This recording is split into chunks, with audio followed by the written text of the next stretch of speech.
All right. Welcome back. Get this mic closer. Sheesh. Hello. It is another day at it. There we go. I can figure out how to use technology again. Awesome. Good to see my technology skills kind of work. Let me get situated here. So welcome. So at a new time, 7 o'clock. We'll see how this works. But according to the statistics, people like to start joining around this time, and they start popping on a lot near the end. So that's what we'll do. We'll hang out here. So, what are we gonna do today? THM, I reckon. THM. I even took a nap so that I would be fresh today. I was tired.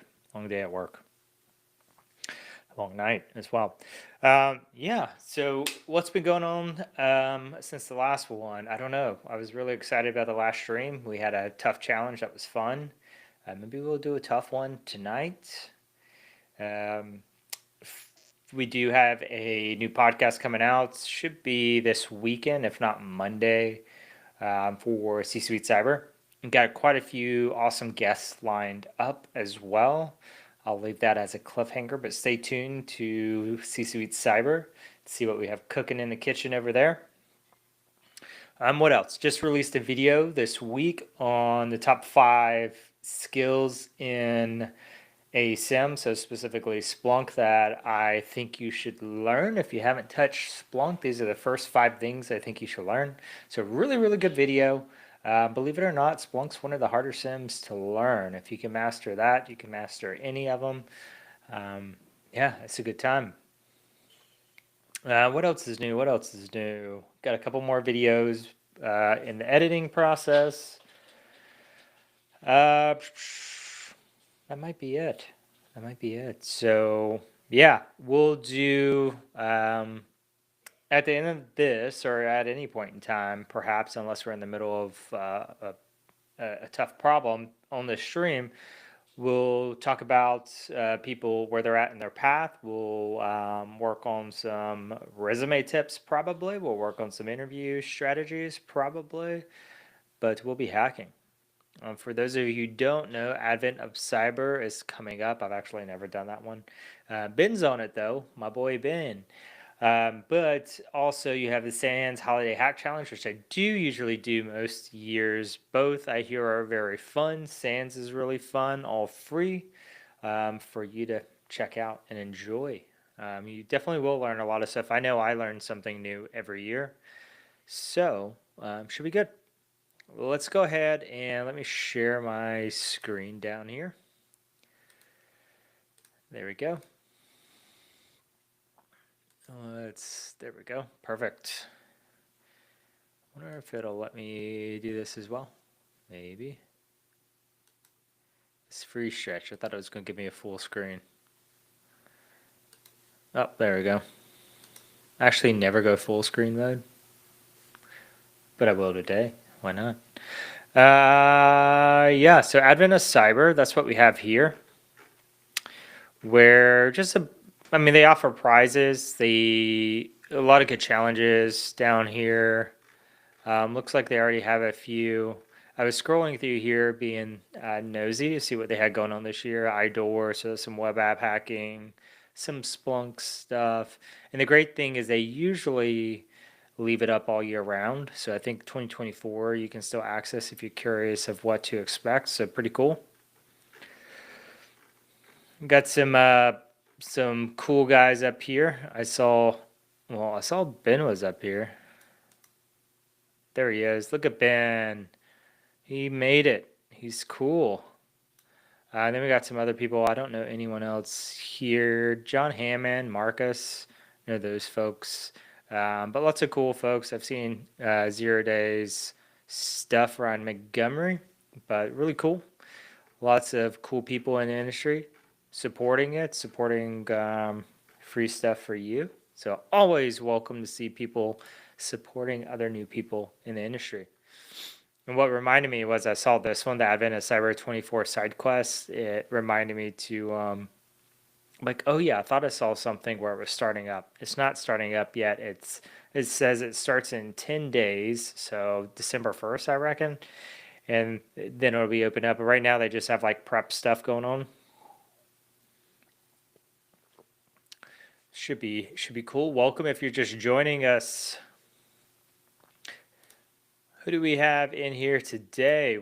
What did you learn this week? If you learned anything, hopefully you learned something. If you're in cybersecurity, you didn't learn something this week. You're doing yourself uh, poorly. You're doing yourself a crime. I don't know. There's some kind of phrasing there. You're doing yourself an injustice. There you go. Maybe it still doesn't sound right, but yeah. What would you learn this week? And what do you want to learn today? I'm trying to find us a puzzle to do. We have Squid Games, that's Linux. We have Yeti, Disrupt, I don't want to do fixed damage disk. I haven't had to do fix corrupted disk in years. That would be a pain. I did see something, Salt Typhoon had a box that looked kind of fun. RE, I haven't had to do RE in a while. That might be something worth doing. U.S. Navy cyber competition. That sounds fun. I don't really want to do an easy one. Easy ones are too easy. They're not that fun. There's a forensic one, memory dump. I actually have never had to stretch my memory dump skills very far. I'd love to though.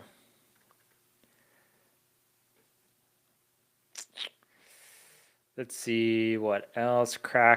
Cracking hashes challenge. That's pretty easy probably. All right, so I guess we can start on page 1 and work our way back. Let's do this hard one. Why not? All right, let's just make sure it's not disk repair because I don't want to do that mess.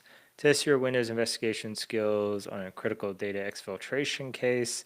And the reason why, if you've ever done like dead disk analysis, it's tough. Many of you probably haven't, but I think it can even come down to repairing like a damaged partition. There's a bunch of stuff that goes with that.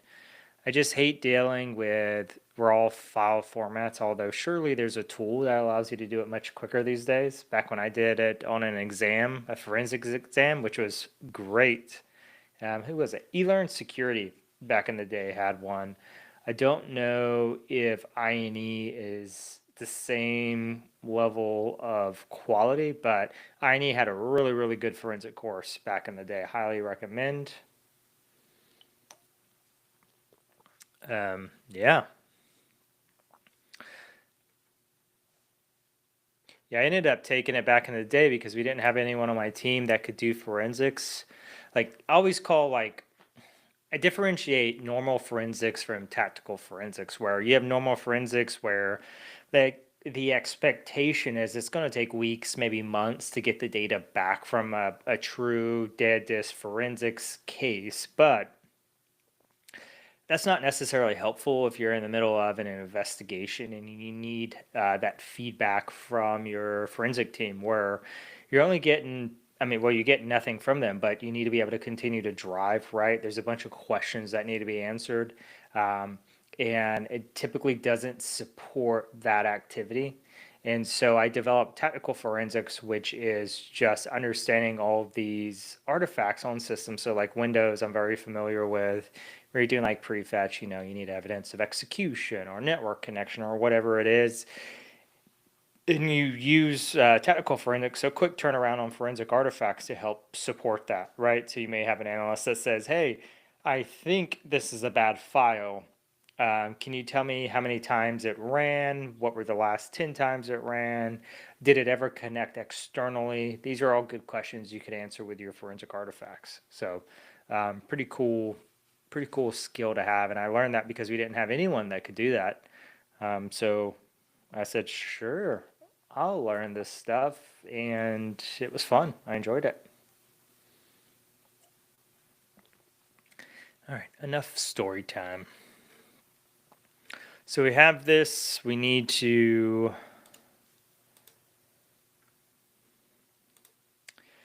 We need to get access to the system. Let's see if it starts. I had issues last night. I was trying to work on a course I'm writing, and it was being painful. It was being very painful. I could never actually connect to it. I don't know why.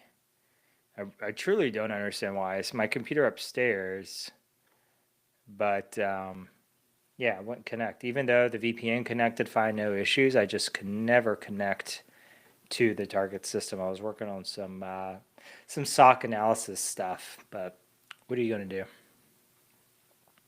What are you going to do? All right, so let's check this out. It does give, oh, excuse me. It does give us a few suggestions of where to start here. So it looks like we have some carvings, some registry stuff, some basic forensic classes. I haven't done forensic in years, by the way. So let's see, except for what we've done in here. So let's see if I still got it. And let's see here. THM discovered. Hopefully everyone can see my screen. Actually, let me change my display settings.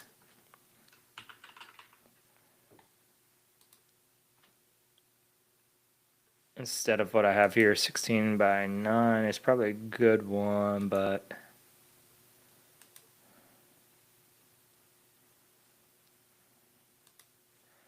I might need to do this.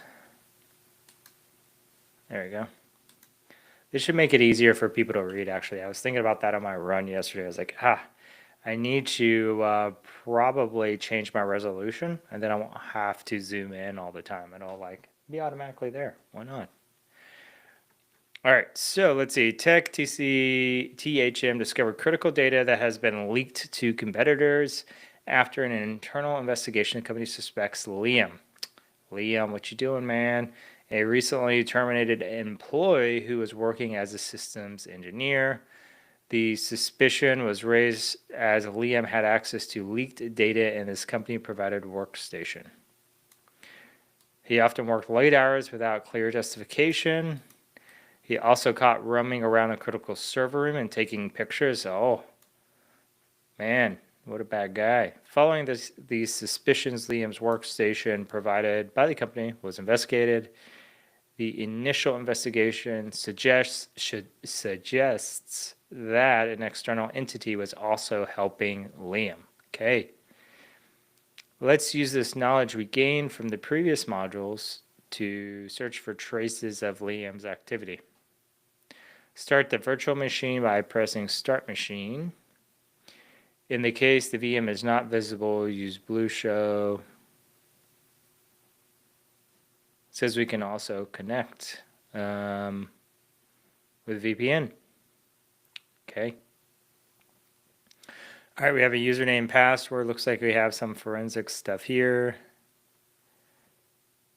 You can connect. So let's go see if we can find it. Hopefully everyone can still see what we're doing.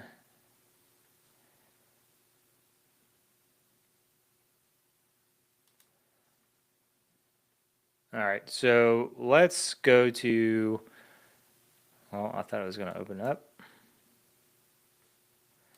Let's go here. And what we're going to do is we're going to go here first and see what we see. Oh, now it's opening. Sheesh. It's just slow. So we'll go here, users, administrator, documents, new folder, Liam's disk. So it looks like they already pulled it, and now we're working with the forensic artifacts on this system. So I guess we can assume we've did our data pulls. We're pulling it back to do forensic analysis, and we're supposed to see what we can find. So sounds fun.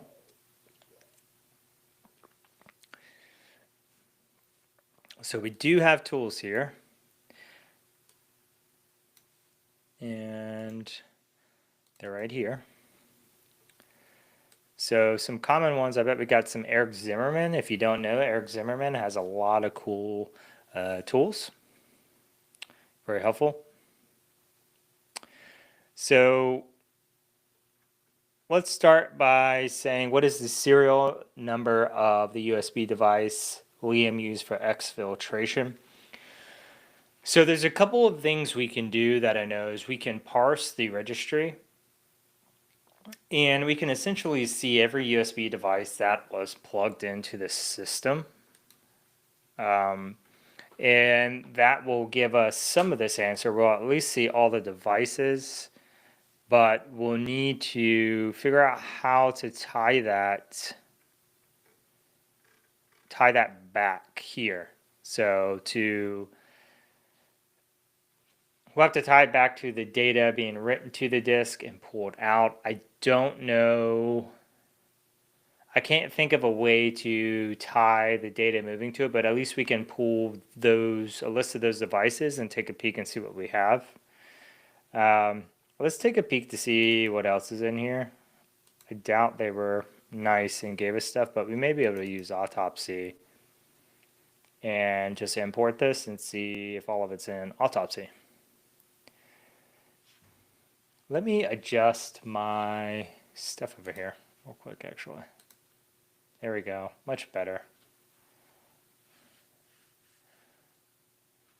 All right. Autopsy may take a little bit.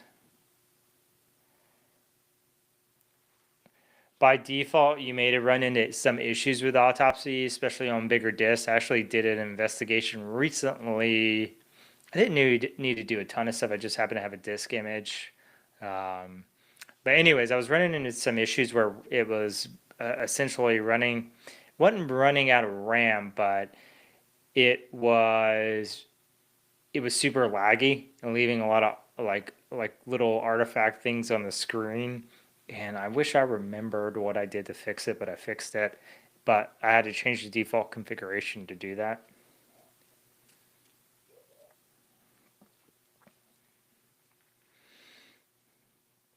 But yeah, Autopsy is a free tool. Does some good stuff. Look, it's already in here as a recent thing. So we'll give it a go.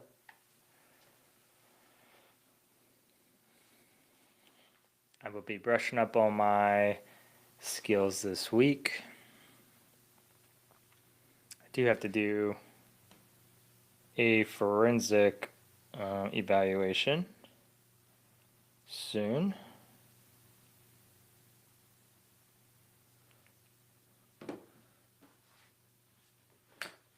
So I need to brush up on that if I'm going to evaluate someone else's skills. I need to remember how to do it. So this would be good practice for that. Man, it's so slow. So slow. But what's good is all the tools are already installed. I have yet to set up a Windows system on here.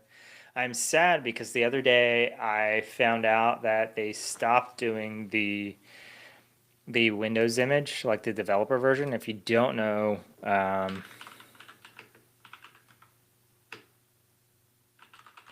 Windows used to offer a free dev center where you can it would basically be good for like a week or something like that, but you could just download the VM.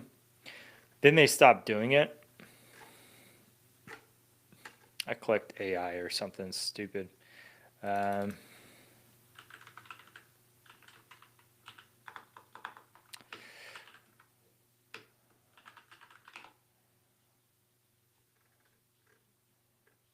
Let's see.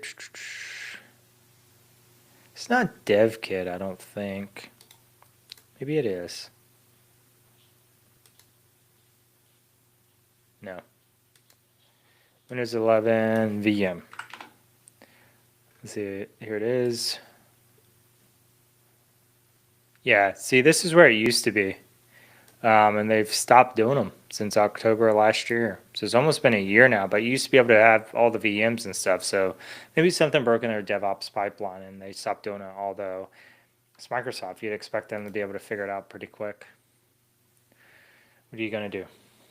What are you going to do?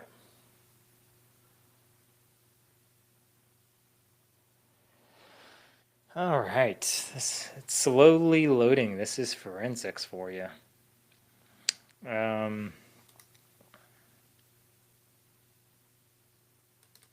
See if there's any other files in here, because we can always run one of our other ones. It doesn't look that way though.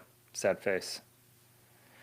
All right, so we have artifacts. So here we go. So we do have all the USB devices here. So we have root hub, VMware. So this is probably it here. So I don't know if you can see this. So we have volume 3 config. So again, these are all absolutely all USB devices that have been plugged in. So it tells us what they are right here in this column. Virtual USB, root hub. So these are all probably just generic things here. Whenever you see a vid and a PID, that indicates there's a unique driver, typically. So my guess is that this is our culprit here. So serial number, I'm not sure what it's looking for.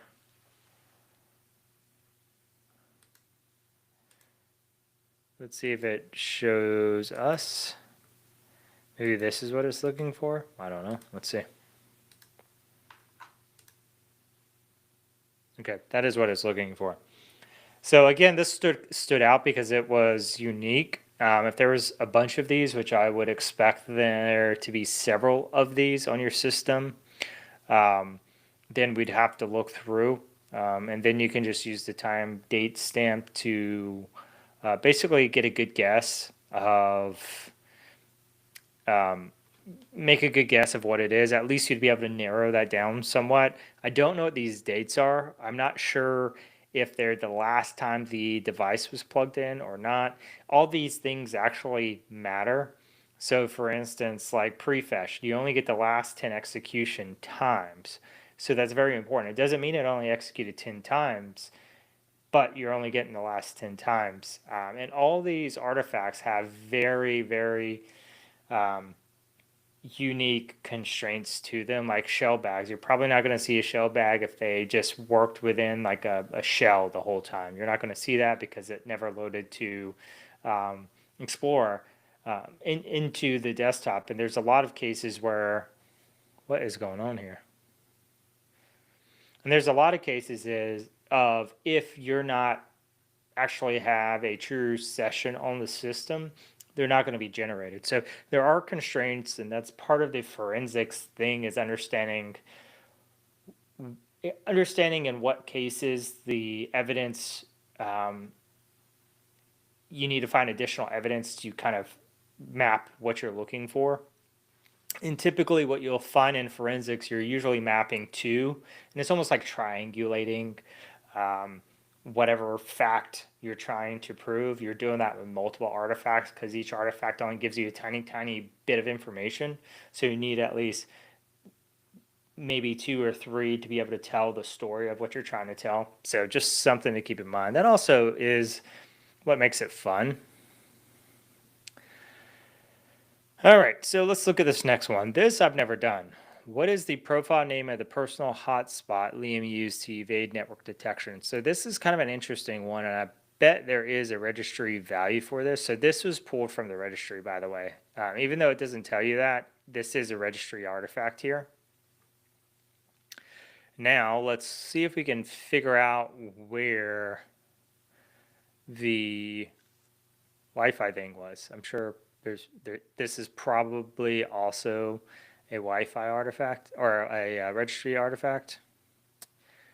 So name a personal hotspot Liam used to evade network detection.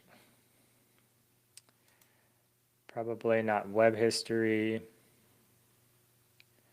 Some of this is going to be me fumbling through. Probably not these. We already did that one. There's shell bags, run program, recent documents, operating system, installed programs, maybe favicon? No.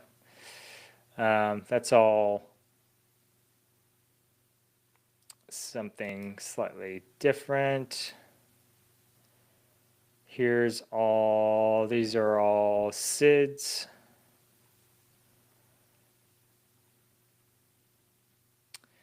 let's see. Encryption, there's a DB here. Maybe communications?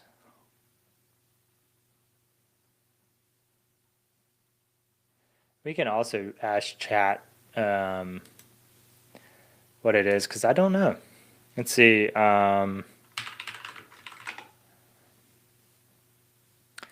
mode. In Autopsy, the forensic tool, how do I see Wi-Fi adapters? Or no, what was that? Wi-Fi, what? Hotspot. Let's see. See Wi-Fi SSIDs. Let's see what it says. In the extractor, specifically recent sections after running. When you add your data source to your case, ensure that recent activity and relevant modules is enabled. Navigate to extracted data.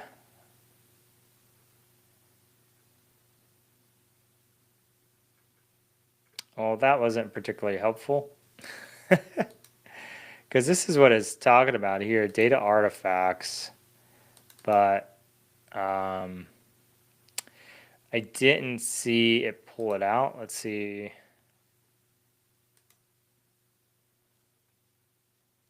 See images, videos, domains, documents. So none of this stuff is what we're looking for. I think they said it's an ingest module.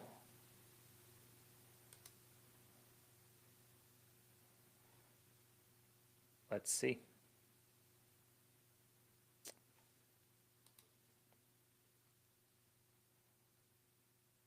Let's see. Let's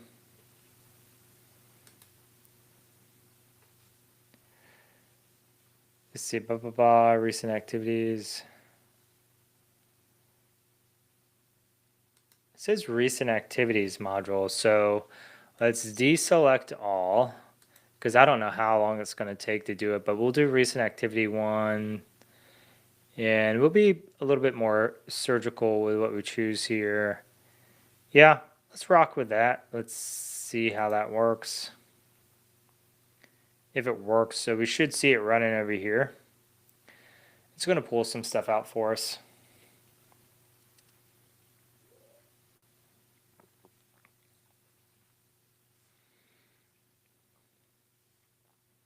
Maybe.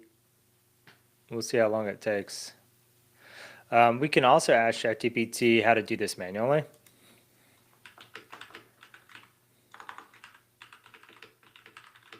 If I want to do this manually with the disk image, how would I? I assume, and I'm going to just have a conversation with it. I assume the info is in the registry somewhere. I have Eric Zimmerman tools.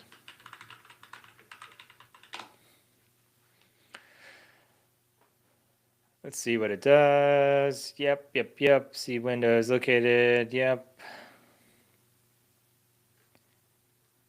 Load Hive. Enter profiles, profile name. Oh, okay. So I was right. So we can load up Registry Explorer, and we just need to get the software file. So let's do that. While it's running, it's 18%. That's okay.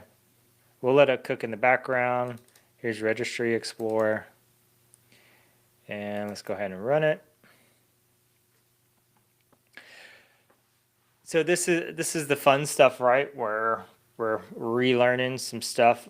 Well, I'm relearning some stuff. Maybe you're learning something new. It's all good.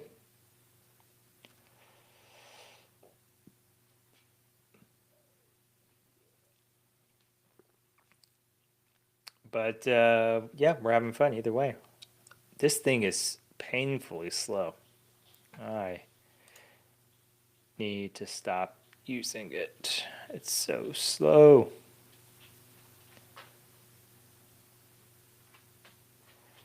I don't see anything coming in yet.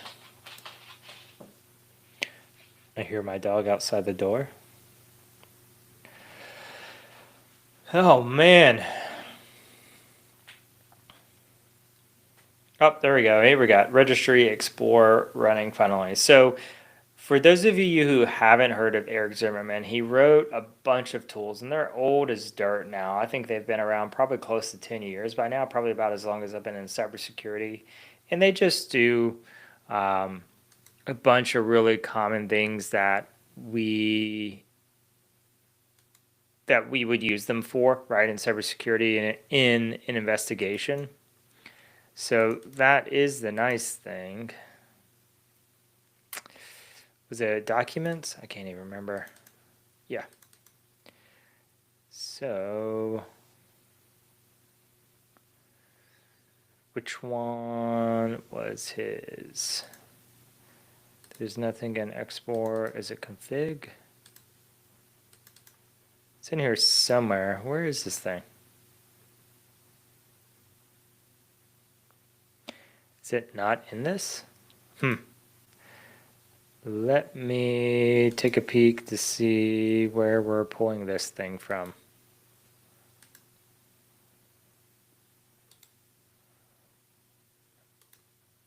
What the heck? I guess we could just pull it down. I don't know where the disk actually resides. I just loaded it. I didn't even look, to be fair. But I guess we could always export it. And so I think there's Windows, System, what did it say?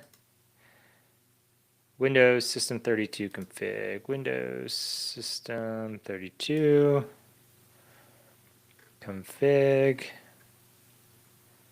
Config, not configuration. And then we want software here.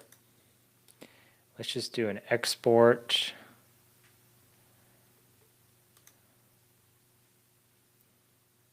Save, and then it's extracted. Now we should be able to access it with this tool.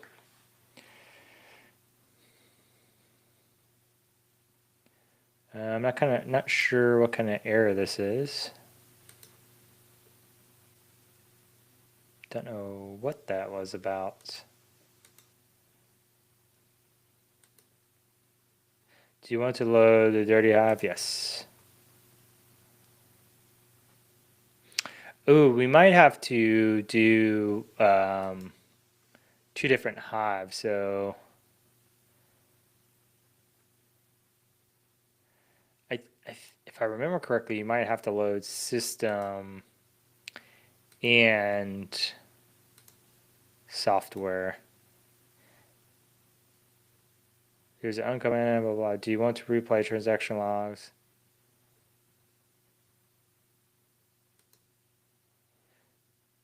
Blah, blah, blah. Software, no, the dirty hive may not load depending on the state of the hive. So we need to go to options, remove this. Options, recover deleted values. Yes.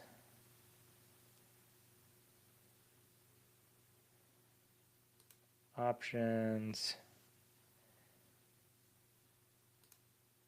All right, let's turn that off. Let's try it one more time. I don't know why it's not loading.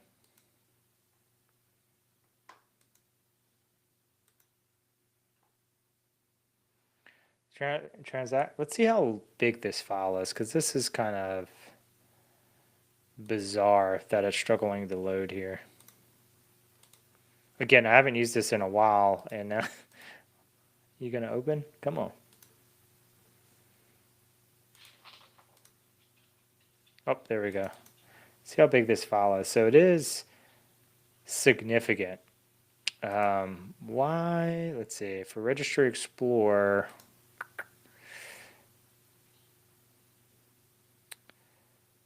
so we don't want to do live system. Live system is saying it's this system here.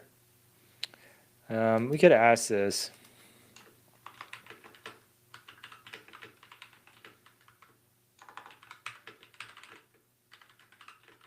Do I need to load any other hives into This tool, it keeps telling me it is a dirty hive.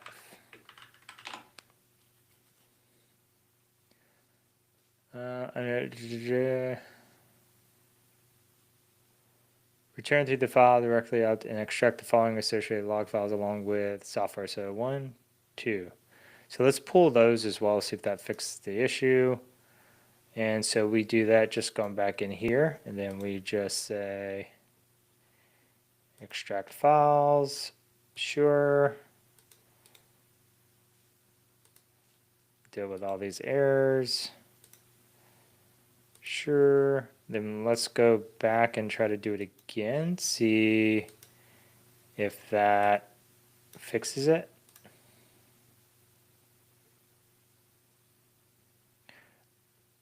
We'll deal with that in a second anyways. Do you want to? No. So we've disabled it. I don't really know.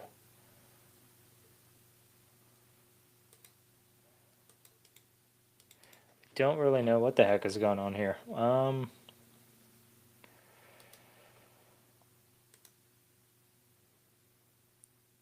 We'll get it in a second. We'll get it.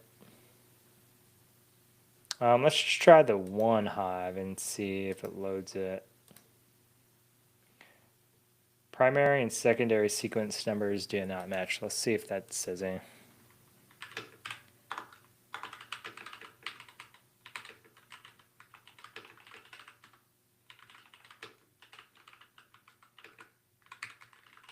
Do not match.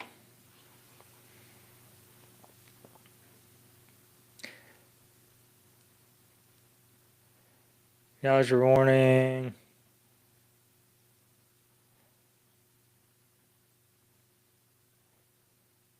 So then it tells us it should prompt us to do that.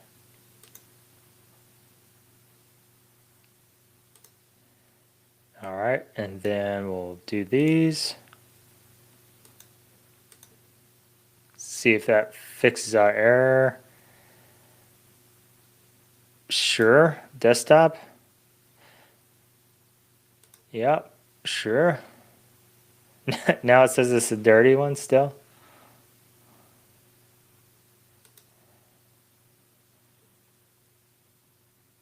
It says loading one hive, load complete.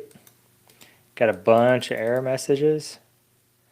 Let's see, blah, blah, blah. Sequence numbers do not match. What is the most recent one? So it's having issues with the offset. Interesting. So there is another way we can do this by just pulling it in to Registry Explorer. But I was hoping to do it this way. And it could just be a function of whatever process we're using here, which sucks. Let's see if it actually did pull it out here. Web history, blah, blah, blah, recent documents. There's recent documents.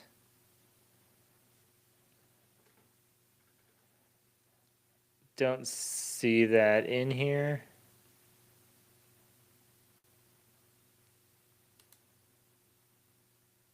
Let's see. Maybe it's in this. Nope. Yeah, I don't know. Like Chrome profiles, this is all operating or not operating, all specific to the browser. So it's not necessarily helping us. So let's do this manually, right? Let's do Reg Editor. Maybe.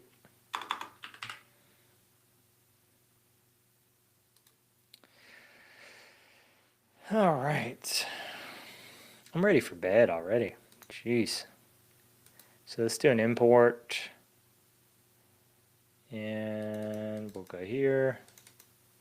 I wonder what's in that other one. Maybe that's why.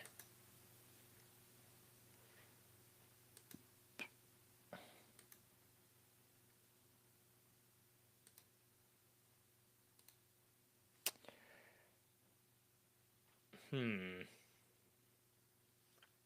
go back and look. Maybe I did something wrong. Let's see.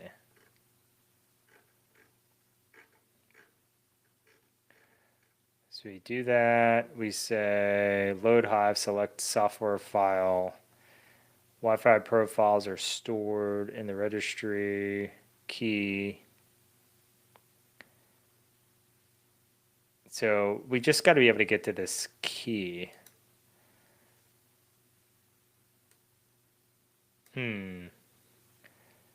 So I wonder,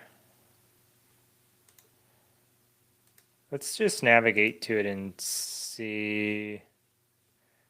I'm gonna open up another one.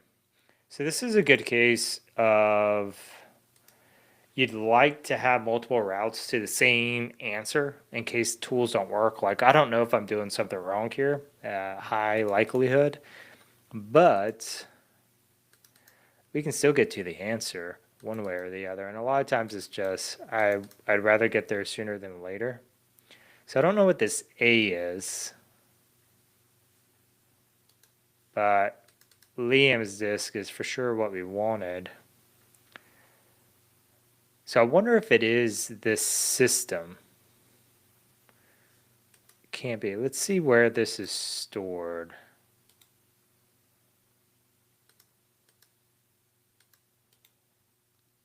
Extract, open file, search, attributes, view, summary, file.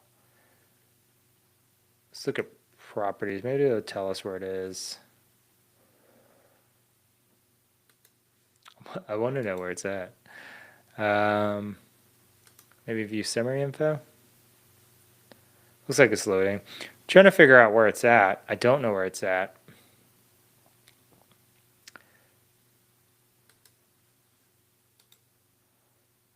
Let's see. Recent files.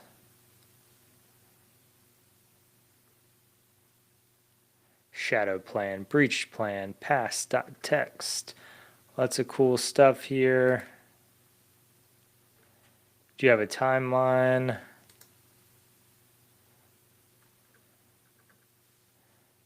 Let's see. These are all recent programs, recent devices. Where the heck is the disk at, I wonder?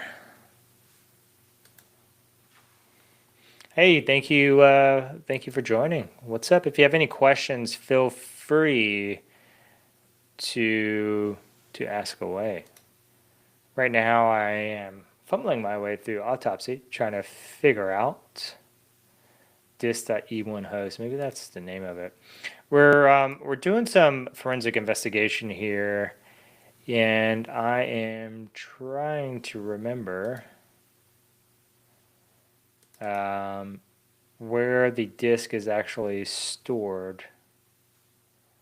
I guess it could be stored anywhere, but usually it's all here somewhere, but it might not be the case. What'd you learn this week? Did you learn anything this week? I'm definitely interested to see what you're doing, and what'd you hop on here for? What can I teach you today?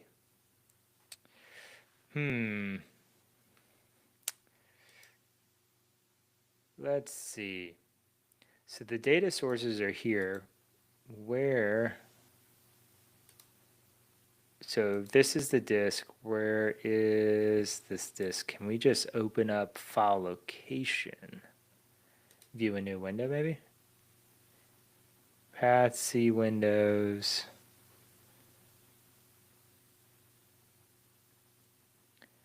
This is data artifacts. Surely this isn't where it's at. Maybe it's file metadata. Name slash, it's showing it as slash desktop disk. Okay, so it is on the desktop here. So let's see if we can check it out. Got some slowness going on.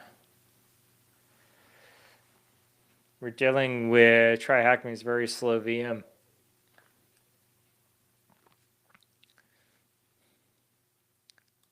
Maybe.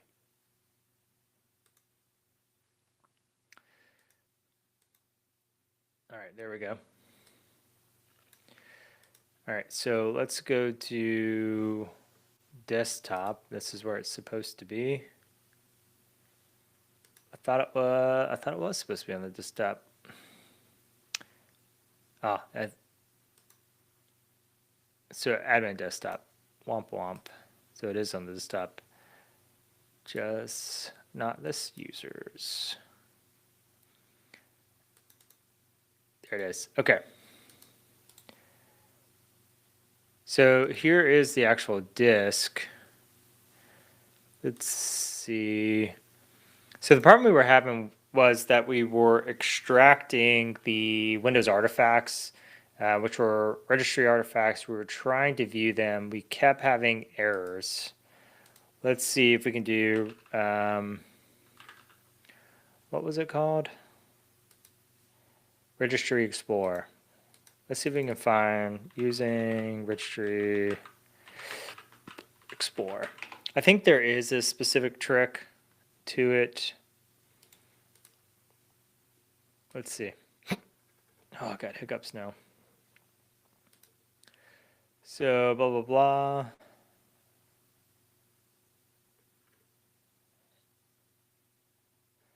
So the trick is we want to be able to import a file, and we're having issues importing the file. So we just need to find a resource that tells us how to do that.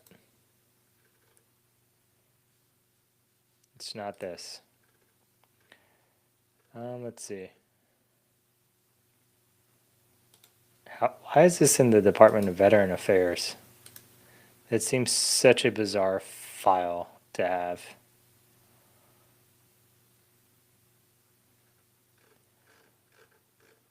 That is random. Okay. So let's see. Getting started. Probably. Yep. So registry on the left side, registry hives.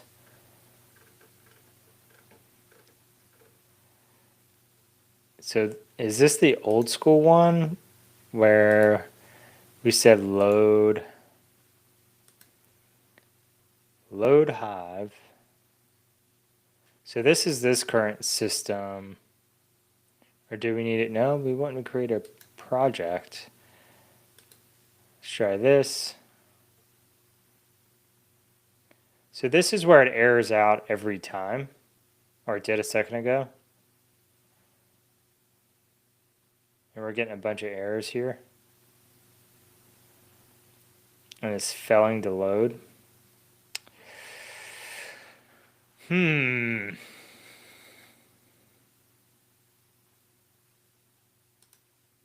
Let's see. Allows for to select more than one file. Select a file, then hold Shift and select the last file to load. You can also use Control to select them individually. So this is the old version.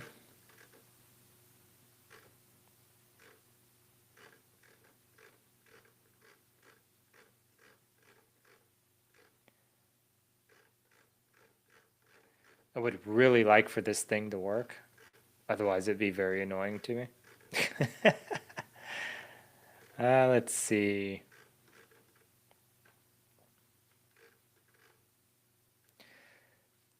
All right, I don't think that that's going to happen.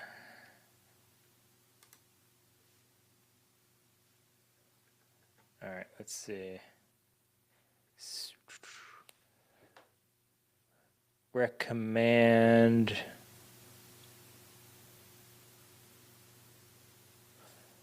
Maybe we have to do rec first.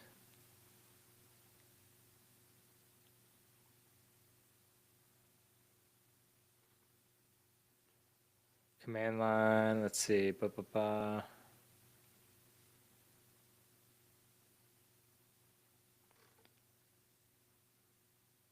Let's see. Usage scenario.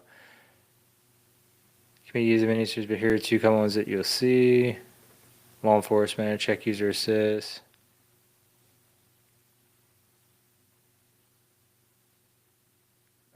All of the above. Well, that didn't really help, but it does show them utilizing this to extract stuff, which makes sense.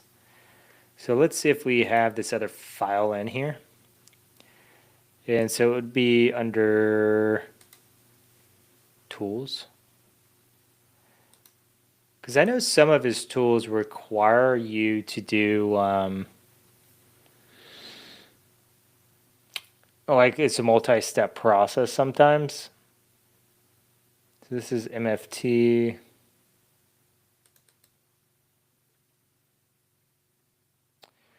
This is prefetch. So I wonder if they didn't want you to do that.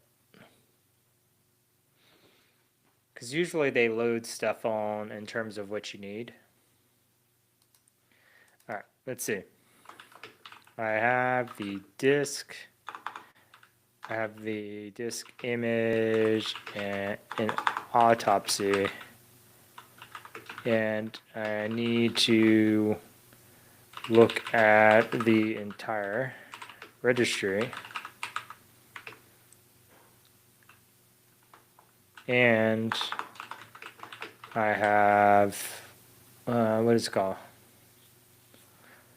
Registry Explorer. Walk me through all steps to get whatever files I need and load them to view them.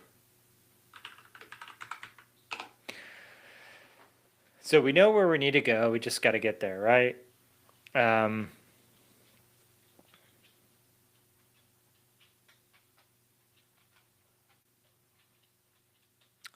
It says pull all, right click, extract file, specify your directory,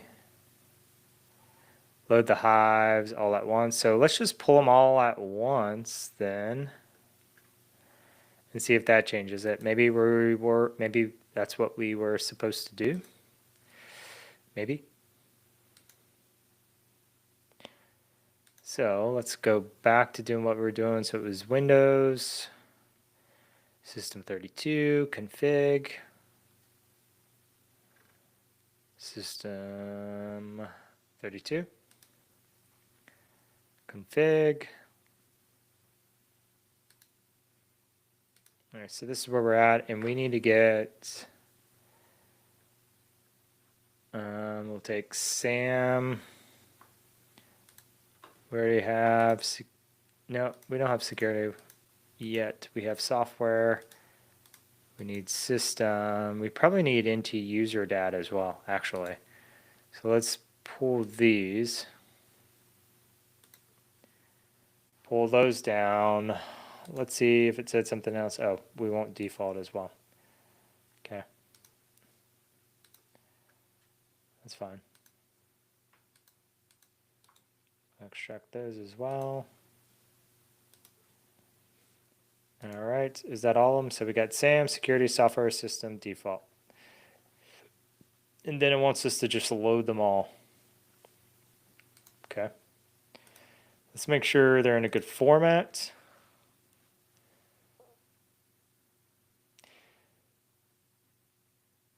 Hey, welcome. Sorry, I was sitting there trying to work through my process. Hey, welcome. Some new faces here. So we're doing some kind of forensic investigation. Looks like we have some data exfil. We have autopsy, so we're actually doing forensics today. So yeah, welcome to the party. All right. If you got any questions, feel free to drop them in chat. Thank you for recommending the stream also, by the way. Always happy that people are enjoying the content and willing to recommend it. Always a good time. All right, so now we need to get back to the registry, which is here, and we need to load all the hives. So we can do that because they should be, where should they be? This PC documents, new folder, Liam's disk, export, everything should be in here.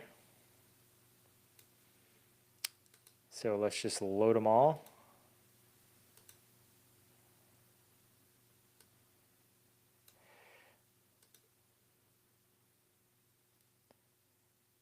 Let's see, primary sequence do not match. This means uncommented data. Sure. Don't know what's. I think I messed up on the prompts. Okay, so let's cancel real quick.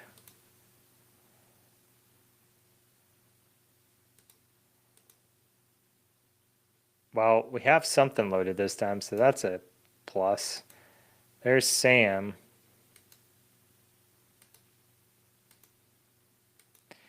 Let's try loading one more time. Well, let's unload all these and try something else real quick. So we did get something to load. That's a good thing.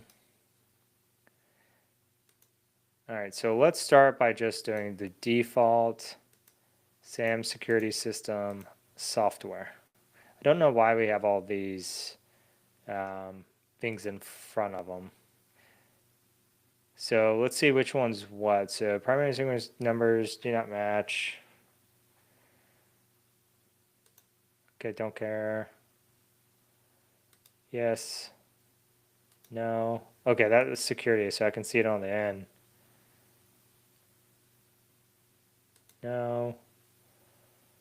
Yes. No. Yes. See if it loads. We got to load. All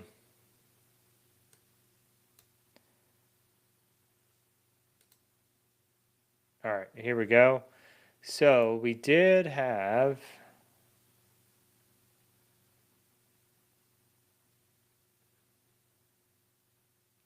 We want to go to software. So HKLM software, Microsoft Windows NT. I don't, this is root.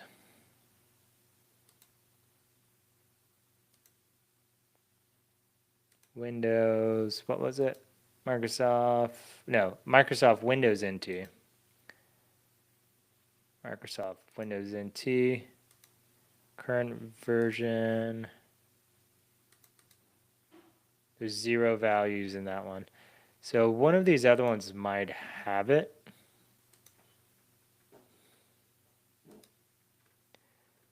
Let's see.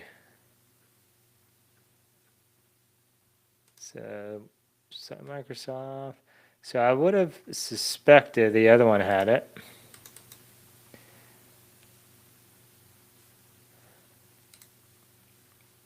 Let's see, network list, current version, network list profiles. HKLM software, Microsoft Windows. Welcome to the channel. If you're just joining us, we are doing some forensic stuff, and I am struggle busing a little bit tonight. Even though I took a nap, I thought it was going to be good. Who knows? So there's 0 here. The problem is I don't think this is HKLM at all, which is not good. So this is default. We probably need the NT user DAT. That's probably, no, it said HKLM, so it's local machine. So it should be root. So I think that should have been in system.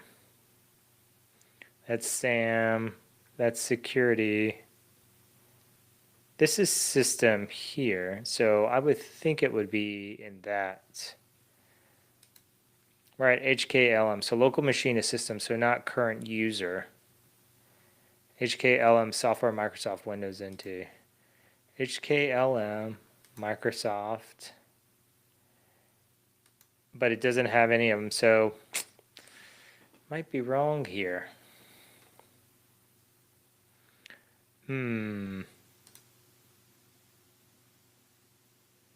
Those are mounted devices. Maybe it's just giving me the wrong.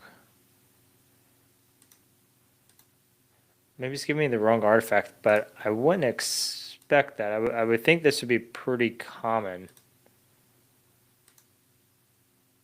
Now I'm just looking around because I'm like, this is kind of weird.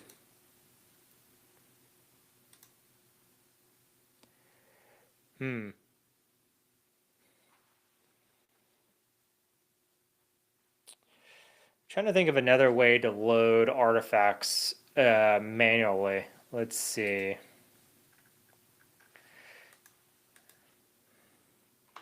Is there another way to do this with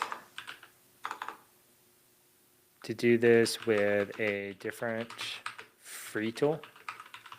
Let's see.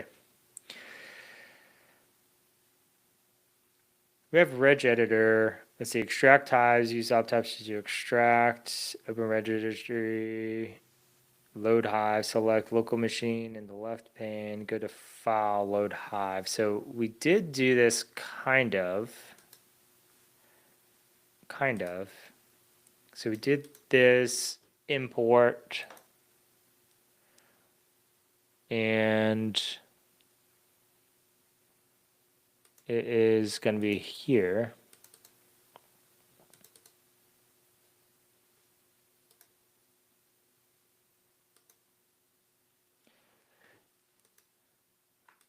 So, oh, well, I'm going to do all of them. So it would be, what did we say it was? System hive, right? No, software hive.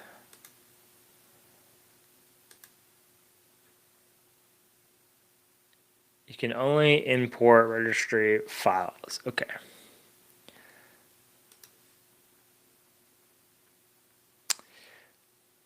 Let's see, select hive, browser, extracted.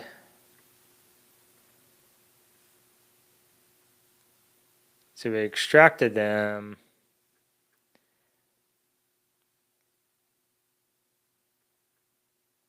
So we could do RegRipper on there as well. I'm really curious why it doesn't. I'm gonna try RegRipper. That would actually be fun if it allows us to get to the internet. Let's give that a go. RegRipper is a good time. I can't remember if it's in the output or not. Thanks for joining the channel. I'll take a pause while this thing's loading. Feel free to drop any questions you may have in the chat. Right now, we're working on some forensic stuff. It's been a while since I've had to dive into forensics, so I am relearning some stuff with forensics. There's always little nuances to forensics that drive you up a wall. And so we're trying to view a registry hive and identify the Wi-Fi hotspots on it. And yeah, and we're just working through the registry portion here, extracting the files in a format that our registry tools can see. But you might not even have internet access. Man, I'm yawning. It says content is blocked. Are you kidding me? Is there Chrome on this thing?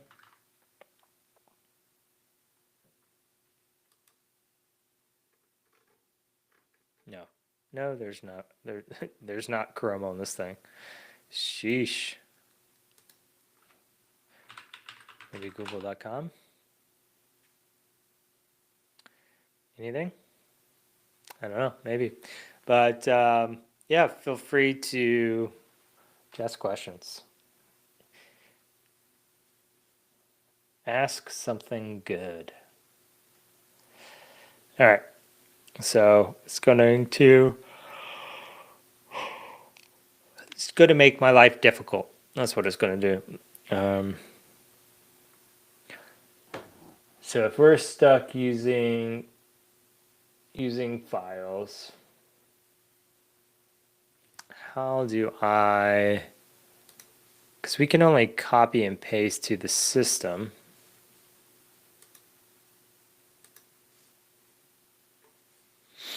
I'm trying to think of other ways we can go about doing what we're trying to do.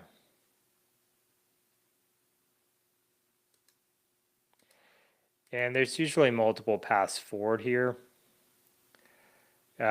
It's a lot easier when you can actually download stuff, but what are you going to do? I was looking for the actual like download button or like the copy and paste button over here, but I don't even see it either way. Anyways, so good times today is what we got. Let's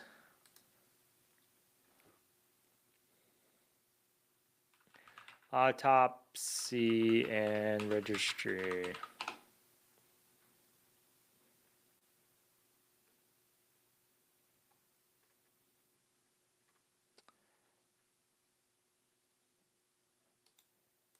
Let's see. Let's look at this video. We can just crash through it.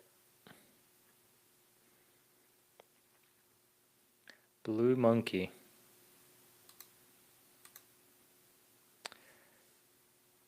This looks different for whatever reason.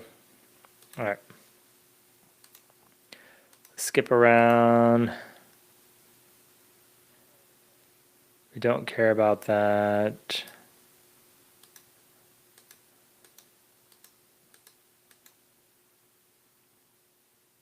Oh, you can do it that way. It says operating system information. Interesting.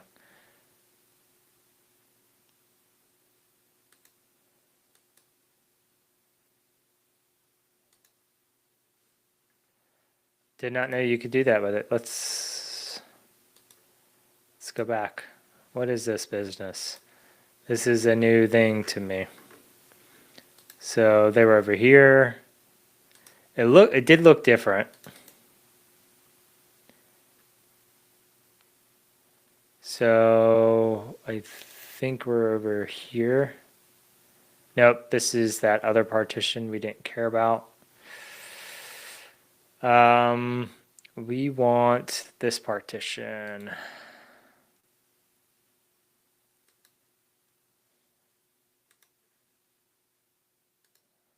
So it was doing it under operating system information. Why? Let's see. Inner source artifact.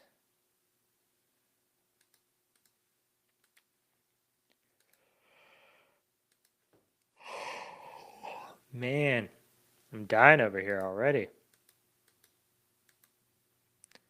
So, okay, that didn't make sense the way he did it. He just like hopped right in there. So extracted content. So his looks way different. And I don't know why. Kind of skipped around a little bit, I reckon.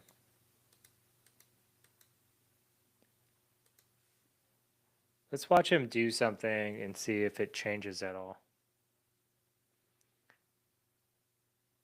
It is operating system information for sure.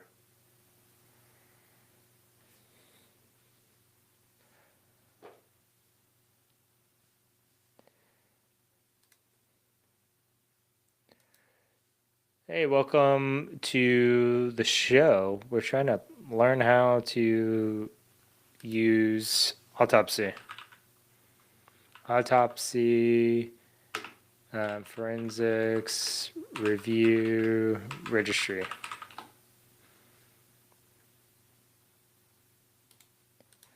Maybe this will show us? I don't know. This is SOC level 1.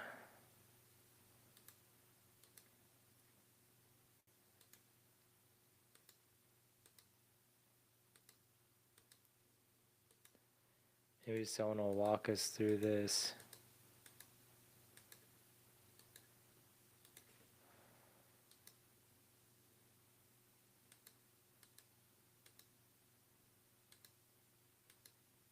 I don't see where it touched anything in the registry, though. Do you?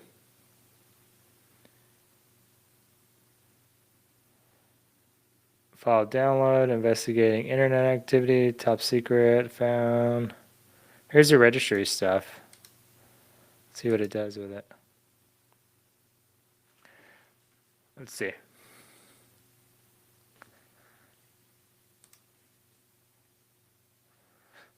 Let's watch it. Load Hive. Let's see what he loads.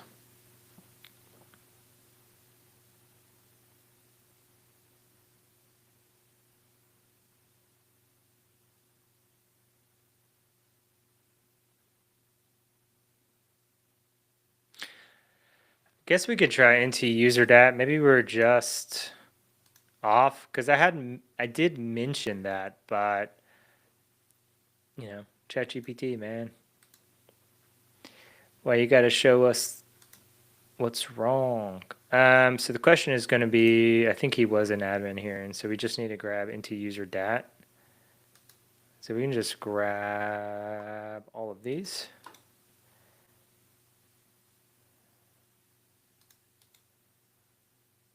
Here we go. We'll export them. Let's try it again with this. Let's unload hives, start with a clean slate. Let's try it one more time. Load hive into user dat.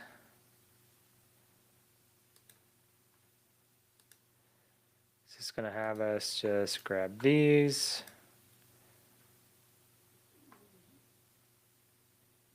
Probably could have did it with a dirty hive.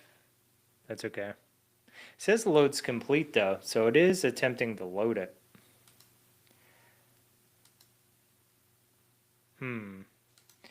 Let's try it without.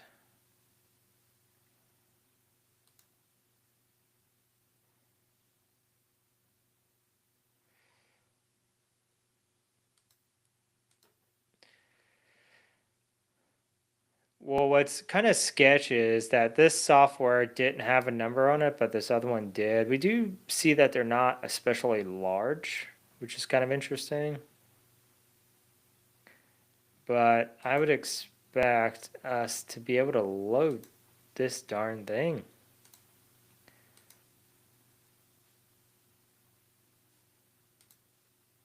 Let's just try one and see what happens.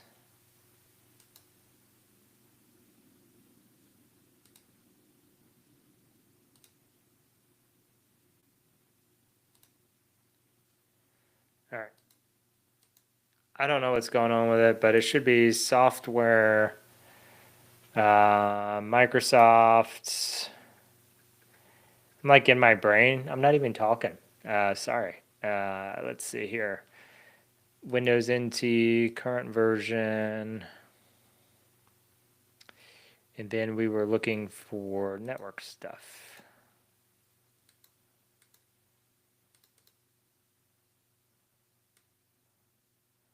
And there's nothing in this hive either. There are, well, there's a location awareness is the subkey there, but those are devices. So the problem is we haven't yet found what we're looking for here, which is looking for current version network list profiles. And we haven't found that. They're saying it should have been in software. And we can try to load that again, but we're in software, but we're in there into user dat software. So it absolutely 100% matters where you're at, for sure.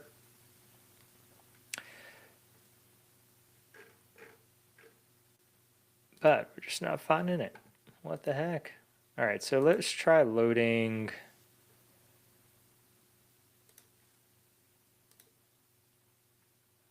this one more time. See if it'll load.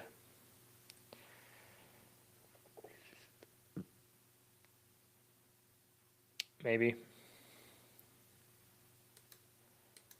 It's just really struggle busing today, which is driving me nuts a little bit.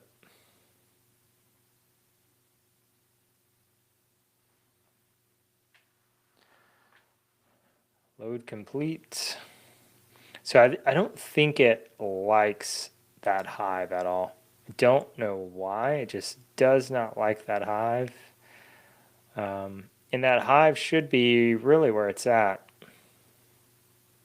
We can try pulling it again and seeing if maybe something got corrupted. I doubt it, but it is a possibility that it did get corrupted.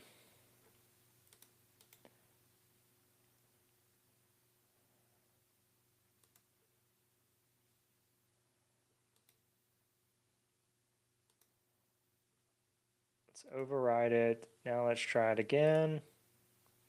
Welcome if you're just joining us. I see we got a few more people in the room. We're just doing some forensics work here. I am honestly trying to just get it to load this Hive so we can look for Wi-Fi connections, and it is giving me heck.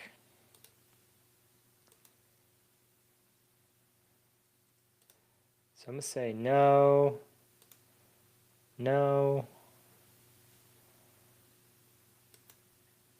Try one more time.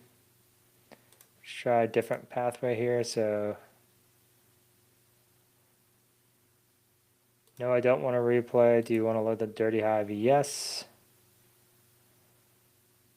What we're seeing is a bunch of errors being created here, but nothing ever gets loaded, which is a problem. So we can try one more time. We'll do this. We'll do replay. We'll do this first one. And we'll save it as clean one. Load it.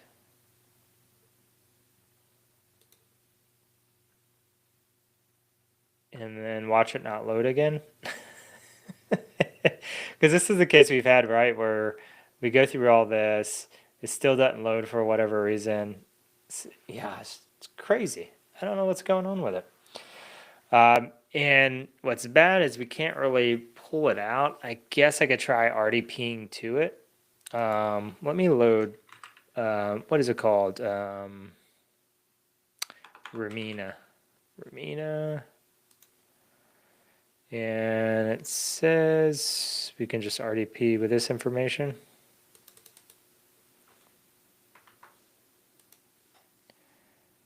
So let's Ramina into it. Uh-oh. Let me move this out of the way. I'm trying to get to the tab behind it. Okay, there it goes. It's out of the way.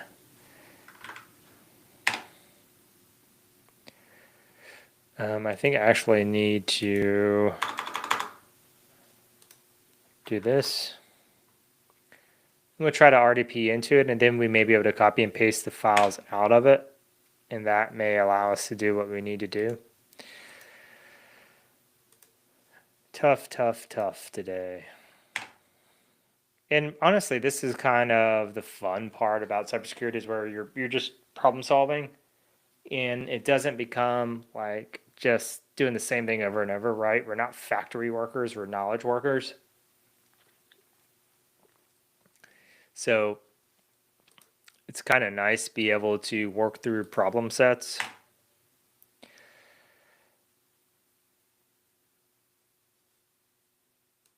And I might not even be able to RDP in it. I thought it said we could. You can also connect to the machine by your own VPN connected thing. It should show us that we are connected. We're at 8:19. Okay. I wonder what this is in here, because it's expediting. So, because we don't have CAPE. I just want to see. So, RegRipper is a tool, but it won't let us utilize it. Come on. You're going to connect for us now? Might not. Let's see. Wonder if we can ping that. Let's try it. Or do a quick nmap. I hate this thing when it does this. So I'm just doing a quick scan. Seems like it's down, so it doesn't look like we're actually got a connection going here.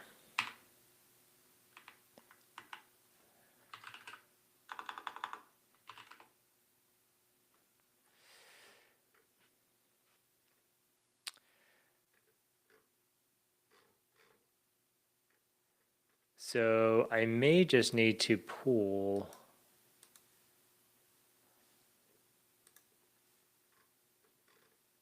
I may just need to pull another Hive file, which is, or not a Hive file, another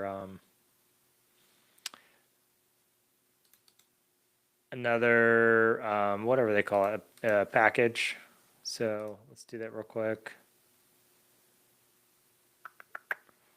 Trying to remember, I think somewhere in here it'll show my API, and I don't want my API to be leaked. So I was like, uh-oh. I'll stop sharing for a second. Let me see if I can get this thing down, and then I'll share again. Yeah, good times.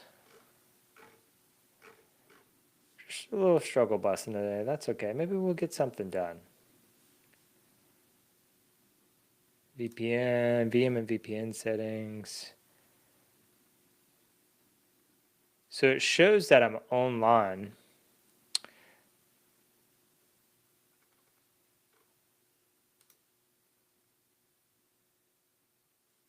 All right, so I do have a new VPN package. So let's say open VPN.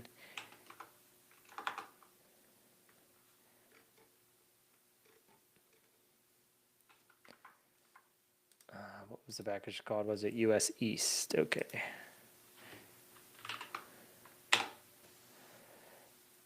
All right, now let's see if this fixed the issue. Ah, there we go. Issue fixed. And let me log in now. Wasn't this? Where's the info? Here it is. All right, let me go ahead and share my screen again so we can get back to business. And all I'm doing is trying to do it in a way that I can pull files out of here so we can do additional work on them. That's all I'm trying to do here. So we need a username, password. This will be easy. That.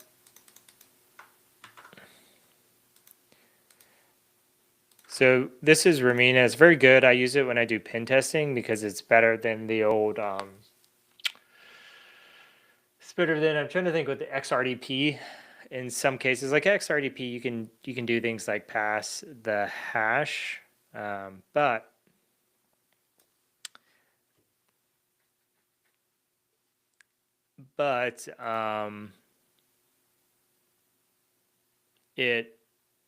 it has issue going across some certificate problems, and so and Ramina seems to handle it like a champ. So that's why I've been using RegRipper for the last couple of, or not RegRipper, Ramina over the past couple of years. Oh, we have it here, so we could actually. I'm thinking. Let's look at it and see what the command lines are again. Let's see, blah, blah, blah, switch.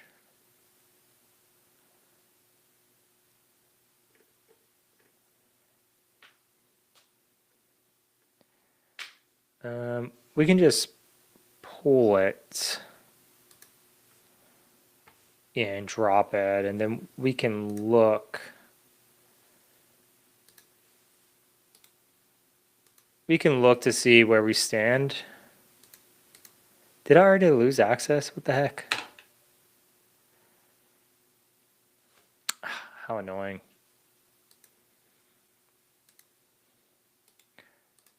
All right, let's go. Let's get back to work. Administrator. Because I just want to copy and paste RegRipper into this, and we should be able to do that with this tool.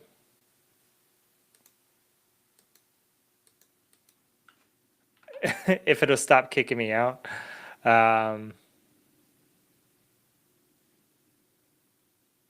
don't know why it keeps doing that. It might be, well, it's a server, so we should be able to have 2 sessions at once.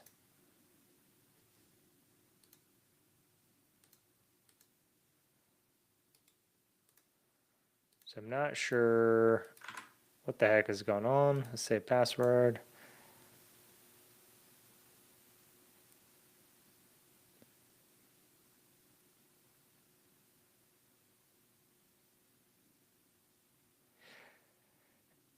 Interesting. I wonder if I can shut this down and just log in.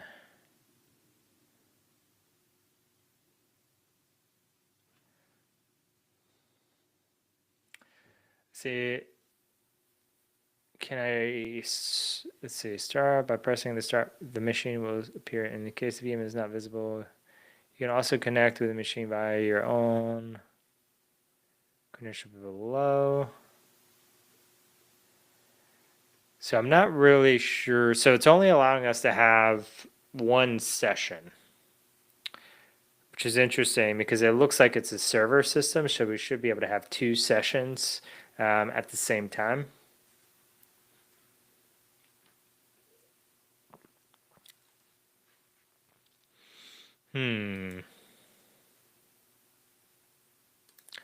How do I just exit split screen? Let's see if it'll let us log in now.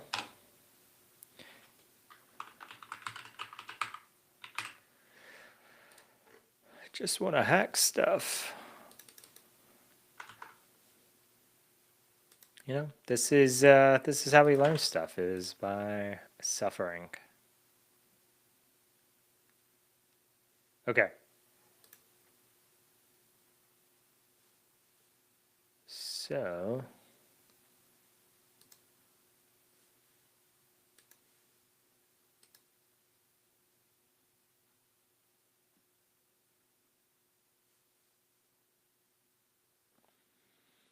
okay, so here we go. We have all this now. Now maybe we can get RegRipper over here. Maybe. Let's see.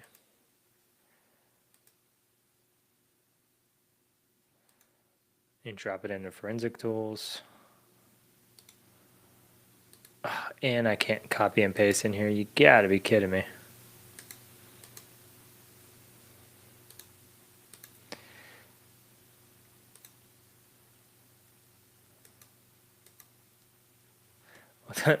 What am I doing? I thought it was a drop down. Tools.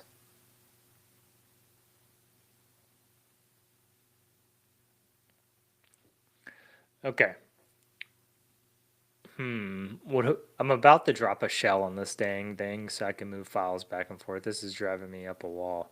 All right. This is what we're about to do. Yeah, I mean, it is admin, but it has a... So this system here it already pulled a forensic image. What I'm trying to do is transfer additional tools onto the system, and it's driving me nuts because I can't get Registry Explorer to cooperate today. So I am looking at transferring files, and I think I will. So let's do something real quick. This is me being annoying. Let's see. My interpreter shell. We can actually use a duplicate of this. Let's see. Give me MSF Venom command for Windows interpreter shell. I'm about to get a shell just so we can transfer files. I guess I could stand up a file share. Yeah, I'll do that. Actually, I don't need that. I can do a file share instead. All right. Sorry, I'm half asleep here, but let's do this instead. So ls. So let's do a cd downloads. Make dir. We'll call it forensics. And we're going to move RR to /forensics. Cool. Then we're going to go cd forensics. Then we're going to say Python M. I'm going to do that. And we also need to do IP config. There we go. And so now in here, we should now be able to access my darn system. All right, there we go. Now we can transfer files. So this is, yeah. So this is me just doing a file transfer as if I'm in a pen test because I'm being very annoyed. So did it pull it? If not, we can pull it a different way. We can pull it, we have access to it. So we can just, there we go. All right. Now we're good. Now we just need a command line. We can run tools.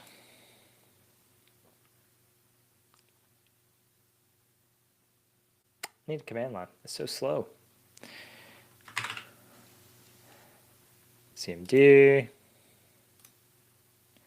Windows Administrator. CD downloads.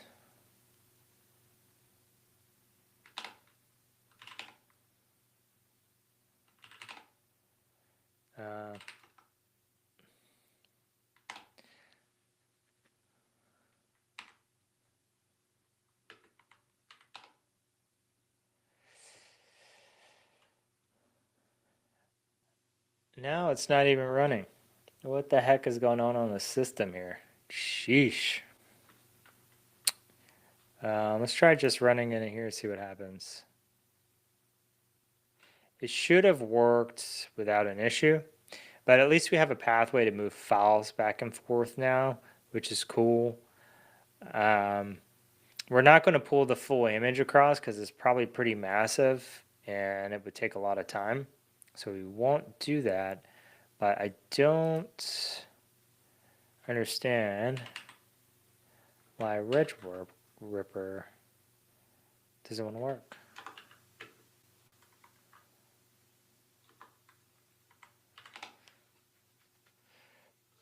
Let's see if we can find another version. This was the newer one. It should have been okay.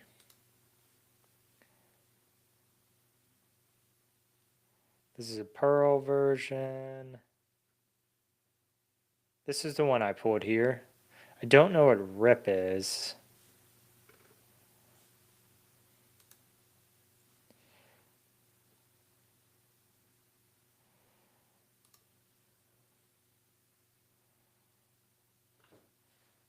So we could just point it to the Hive file. So we could just install this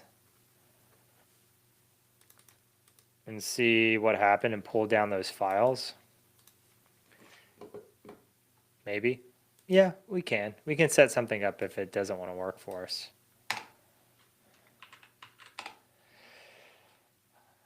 Hey, welcome if you're just joining us. Happy to answer any questions if you have any questions. Today I'm just fumbling my way through forensics. I haven't done it in a really, really long time. So we're having a good time. That's what we're doing. All right, there's RegRipper. So we just need, now we just need to be able to pull the file down. Let's see if we can do that. We do have them extracted. So I just have to remember where I put them. Exports. So I'm pretty sure it's in software. Let's see if it'll let me copy out of this.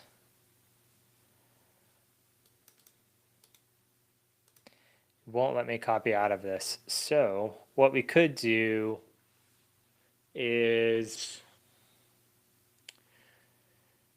I could set up the MSF Venom shell, or I could set up a share quickly. And I could use this as a share, then I could copy files back and forth. So we could do that. I don't remember what the command is off the top of my head, but I do know it exists. That's all I need, is to know that it is a possibility. Where's my thing at? I'm looking for, not this guy, not that guy. Let's see.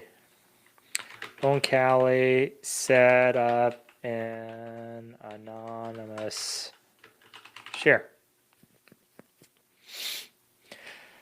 Probably going to do it with, I don't want to do it with Samba. I want to do it quickly with, what's it called? What is it? PS exec. What's the name of it? In packet. I'm going to do it with in packet is what I want. It's a lot easier. So I should just be able to do this. And I know I have had some issues before running it exactly like this. So we're going to do this.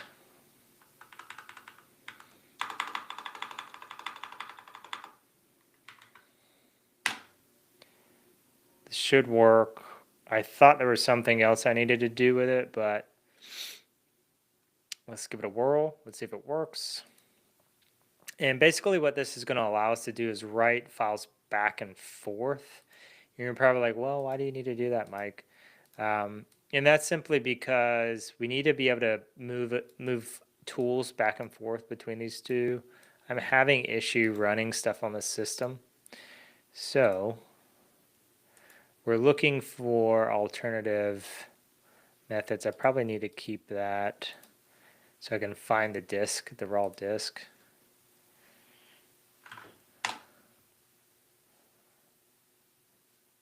Nope.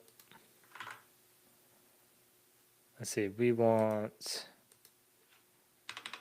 this. So it's saying it can't find it. Let's see what it says. So something did try to authenticate, but it closed the connection down automatically.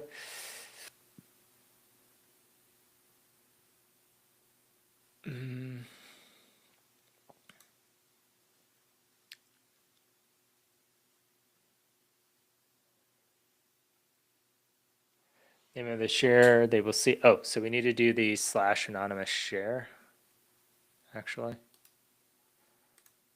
/anon share. I should have did it. I should have did it easier. We can do that easier, actually. We can do it by just modifying it.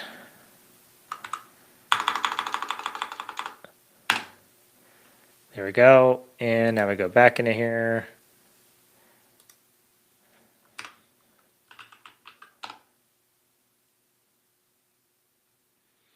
See what it says. So it attempted to connect again.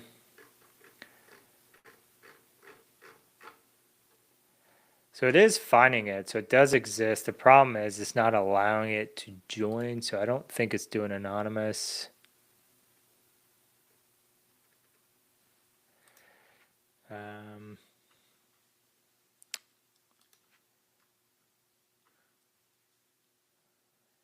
Let's see, in packet, anon, I can't even spell. Why must share? Let's see. I use this for some kind of attack. I think it was like print spool or something before, and I have it in my actual document somewhere. I just don't use it very often. You know, I guess we could set it up with a net use as well.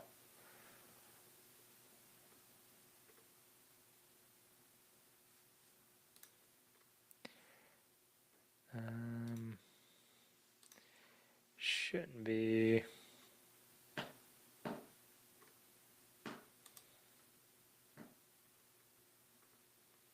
Let's see. Maybe hacker recipes has what we're looking for here. There's SMB client. That's not what we're looking for. We're looking for.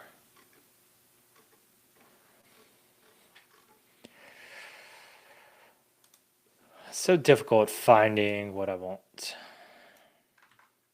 Oops.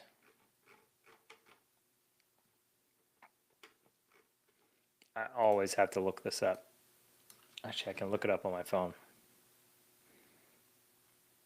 So I have a Notion page that I utilize to store all my stuff. So this is, I tell you to do, note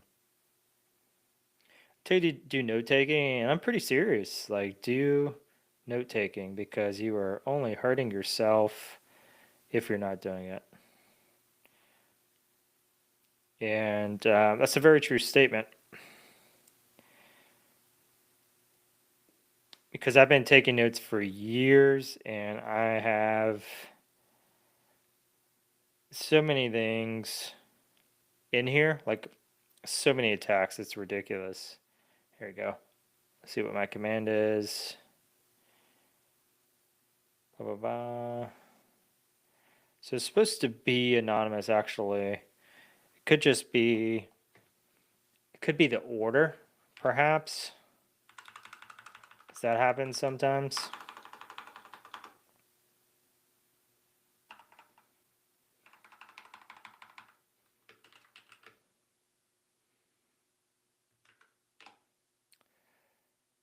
Let's try it one more time. I just switched to order. Sometimes that does matter.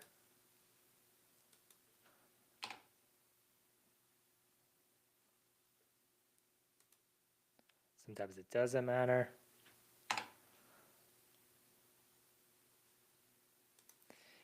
I'm sure it tried it. So there is another way to do it. I have an alternative.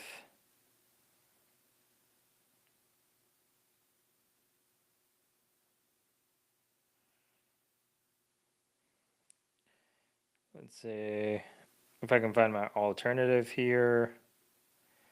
SMB file transfer. Because the old school way I used to do, the way it told us to do it the first time, I could set it up with a user and pass as well, and that'll work fine. But if not, I can set it up on the Windows side. So we can do something like this. User Cali, pass Cali. See what it does when we attempt to connect now.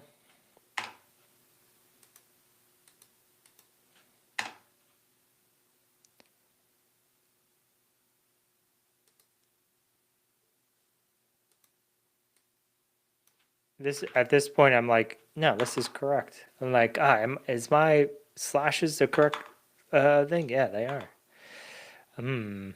So the issue is it's not prompting us. So what we can do is we can do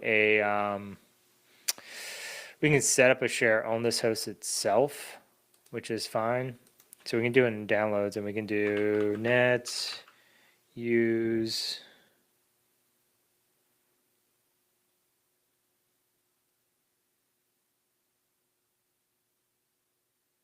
So I don't want to mount the share.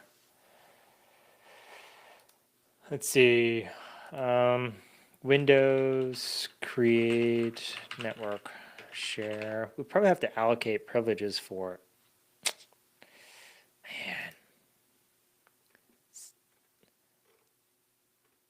Man. Let's see.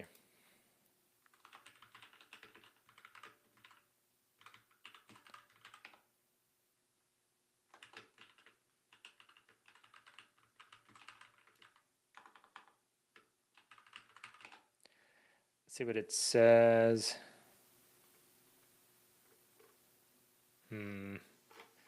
Don't like the look of that. Hey, welcome if you're just joining us. So I may just do the MSF Venom thing again. This is me making another pivot. I feel like a Yorkie running in circles.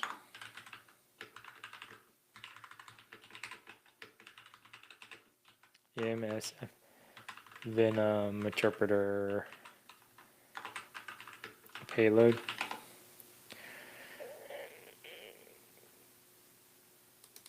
So we'll just do this.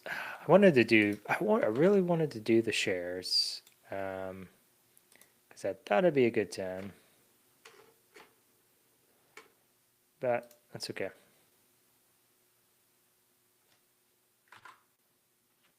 Let's see, if config, I do need this. So this will be where it's calling back to. What port do we want? Do anything. We can do 6767, 867, 309 maybe. Can we do that many ports? No. 86, just do 867. And then we'll do this. So this is just an interpreter payload for you who don't know. It's just going to allow us to be funny and transfer this to the victim system so we can transfer files back and forth. That's what I'm trying to do. I need to pull files from the system. I need to push files. So I need a way to be able to do that. So we're enabling ourselves. So we'll transfer this in a second, doing a download if it lets us. We'll get it over there for sure. But we also need MSF console. We have to set up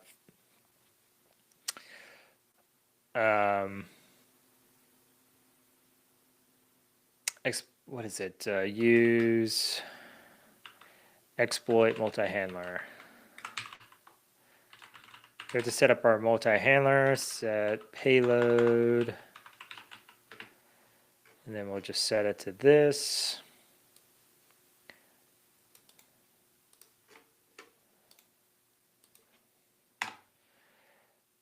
Set L ports to 867 ls, or not ls. Show info. Oh, show options. Man, my brain's not working. So L host, set L host, TP 0, I think is what it was. Oh, tune 0, not tap 0. Jeez. And then we're going to run. This is going to allow us to catch it once we make the connection. So we'll go ahead and pull it down. We'll do it through the browser unless it yells at us about malware. Then we'll do it through a different variation.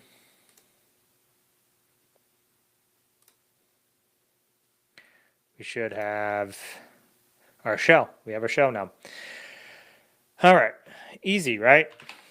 So now we have a way to transfer files back and forth. So let's go CD, and they are in, it's not desktop, it's documents. So we need to go / documents ls. I thought they were in ls. I thought they were documents.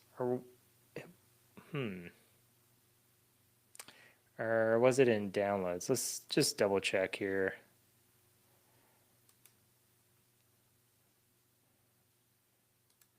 So the full path, user administrator documents, new folder, Liam's desktop. Okay. New folder, CD, new folder. I should have just did Liam's desk to CD. Liam's disk. I might have to escape that comma. All right, now we want download. We want software. I don't know why my tab complete is not working. It's just slow, I guess.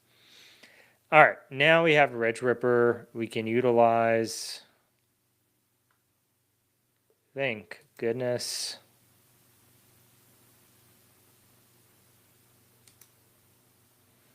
So we'll pull that down.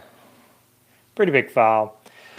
All right, we're making some progress finally. We're going to pull this file over to Kali, run RegRipper across it, maybe get those Wi-Fi information we were looking for. I have a sip of my drink there. Yeah, so, you know, even in pen testing, well, not even in pen testing, but when you're pen testing, it is good to have a lot of options in order to be able to move files from system to system, This is one of them, right? We could do file transfers, web application, like doing a web server like I did, a bunch of variations, but it's important to have some handy so you can move files no matter where you're at. It definitely pays off. All right, so RegRipper. Let's see what our commands are again. So we're going to do this -R, and then we want to guess the hive, automatically run that, use profile, list all plugins. Let's just give it this. See what it does. Did it do anything?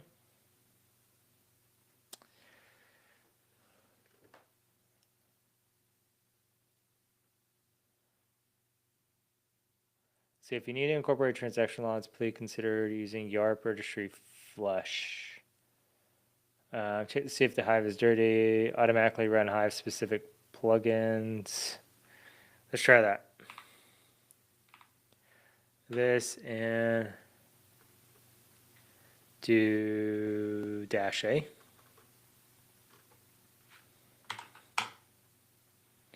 There we go. That's what we're looking for.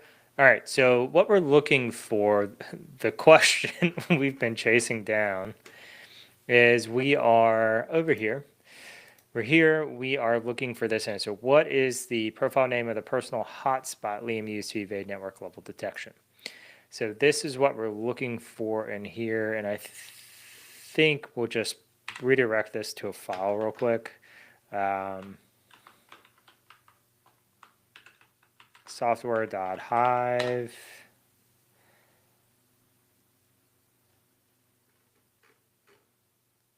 Okay, and I'm gonna just open that up real quick.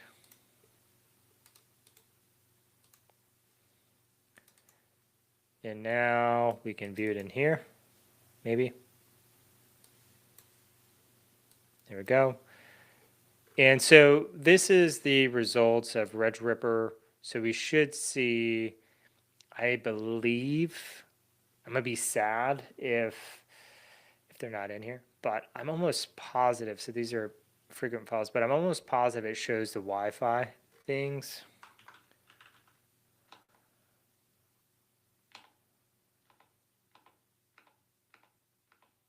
And maybe we'll find it. All right, just jumping around, so that's not it. So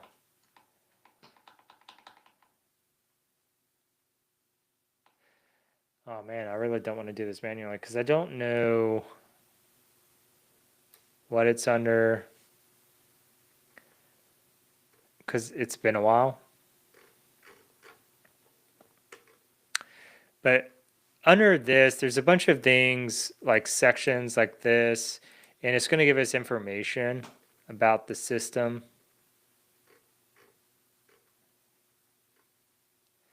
And in this information, we're going to be able to potentially identify stuff. In this case, we're looking for the Wi-Fi hotspot.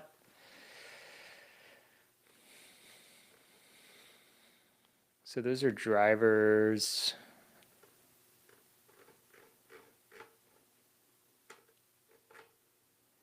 I don't think that's gonna help per se. Here we go. Local host, this edge. There should be a section where it's very hardware specific stuff. And that will be where our information is.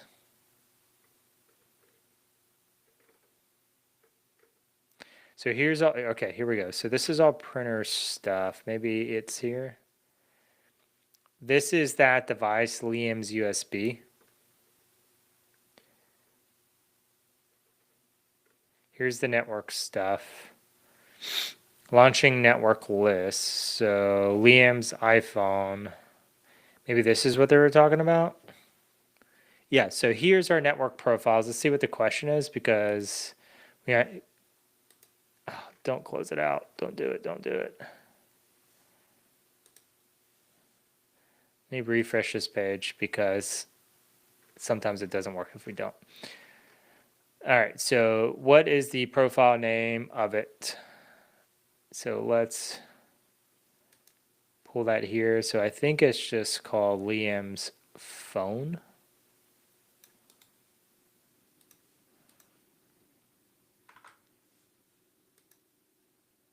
That is correct. All right.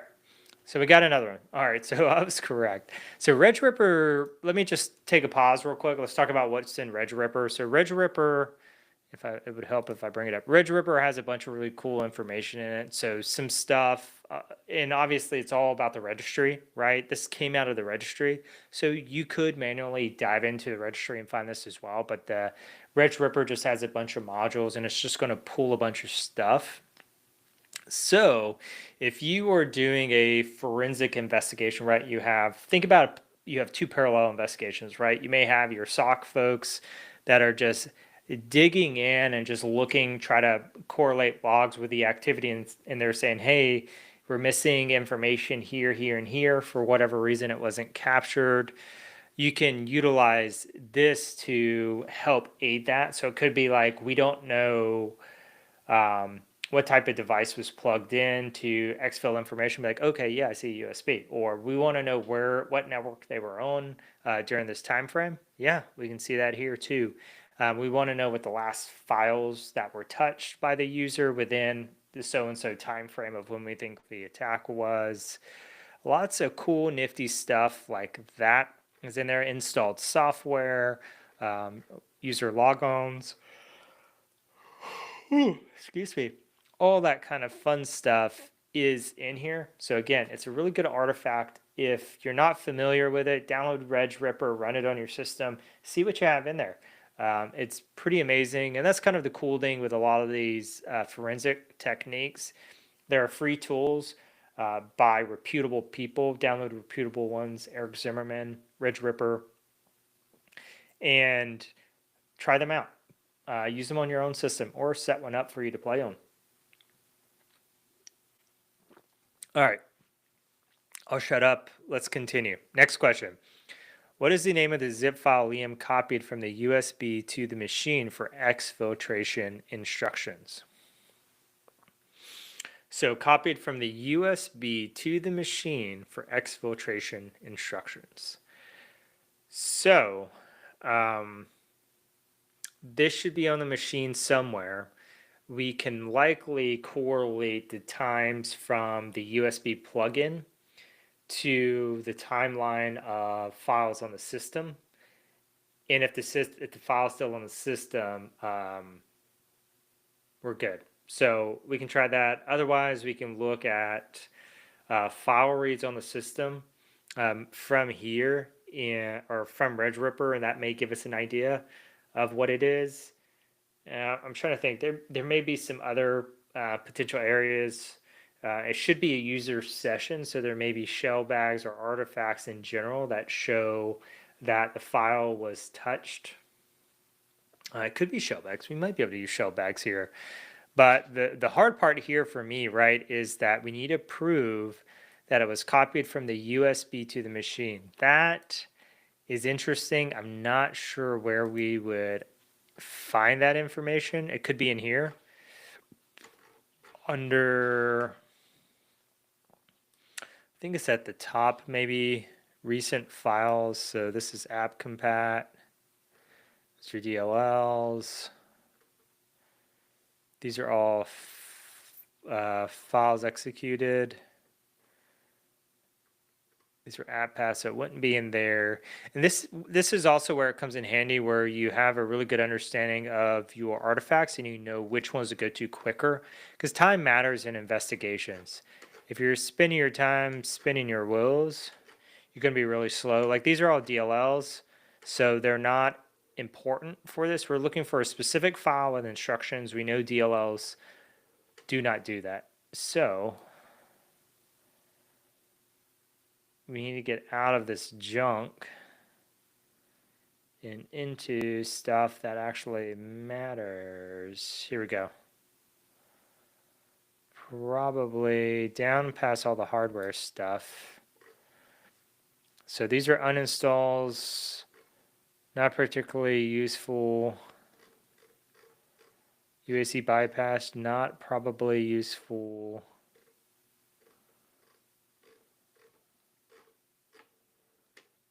All right, so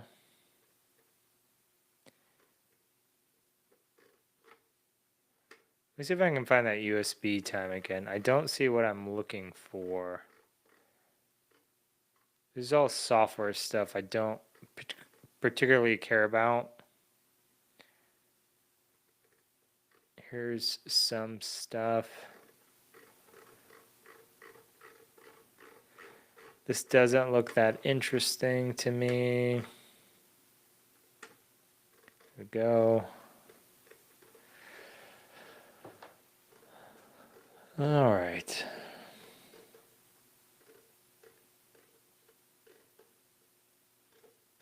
So there are like rights somewhere in here. Let's just go to this. So what is the time on this USB here? Does it say? No, doesn't say. We did get that though from Autopsy. So Autopsy did have that information for us. Let me shrink this. I'm so sad that the one link showed us that Autopsy could pull what we wanted, and it did not. So here it is. So we got a couple of rights. I think it pulled the same information twice here. But anyway, so here's the time. So we're looking at 10:03 UTC 23. So if we go to the timeline, we may be able to find what we're looking for. So 23.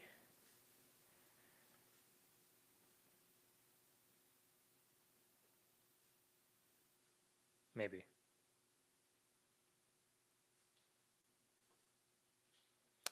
I thought it brought up, there we go. I was about to say, I thought it gave us a list of files. So we want 23.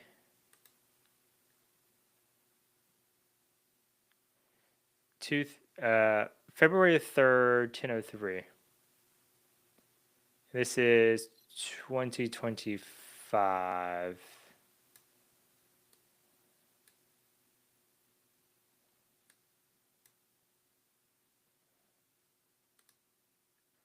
Let's zoom in a little bit.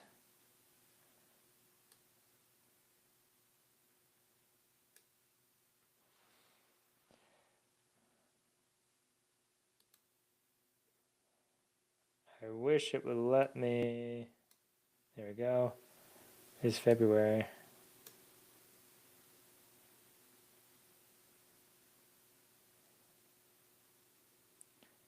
Let's see, start. I guess I could have just used this. Jeez. Shows you I haven't done this in a long time. So February 3rd. Let's do a check. There we go. All right. Now let's look at the details. No, I don't want local time. I want UTC. Okay. So let's see if we can't find what this file right is here. So again, what is the name of the zip file? So we're looking for a zip file copied from the USB to the machine. So we're looking for a very specific file, zip file. And I wonder, just do this at, what is it? 10:03.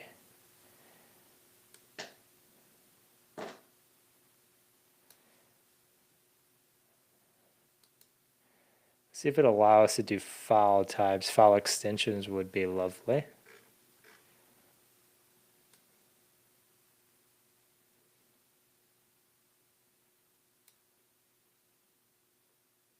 Nope. Okay.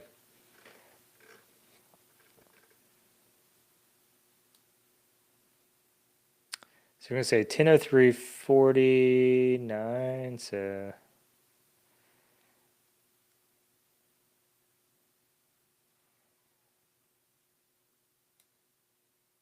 maybe. There we go. Okay. Ah, we just had it. We lost it.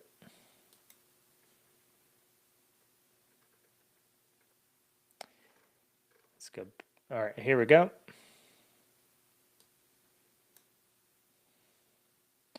So here's program run.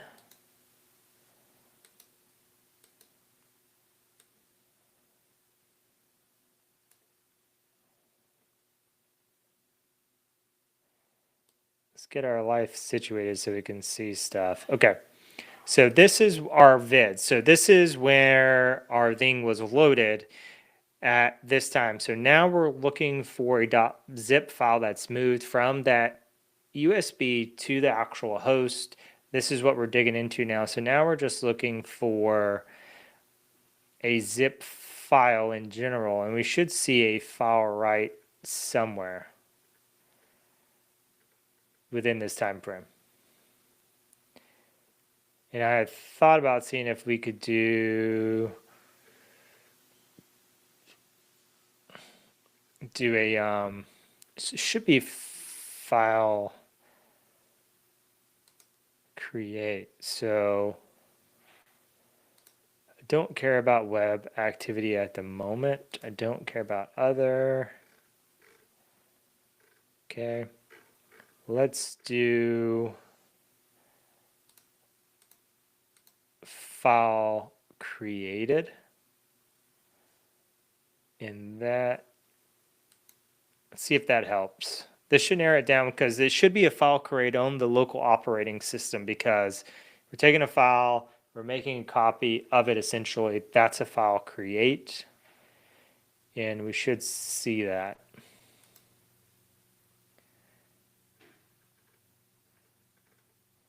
And it may take a second because I would tell you on the back end, there's a lot of files that are created.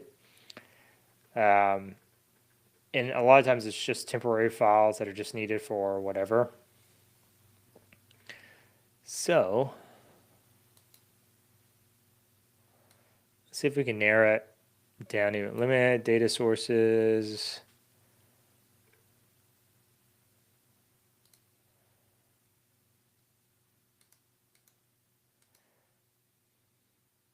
I don't know if this is going to work. Other.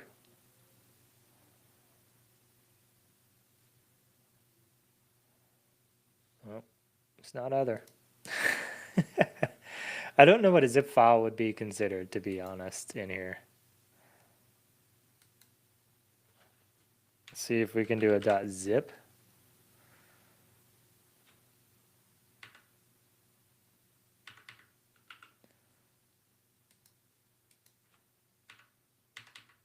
It's not letting me type. What? Okay. Let's see. This is all other stuff. All right, I guess we just have to suck it up and go back to 1040. I wonder if we can do a search in here. Do we have a search anywhere?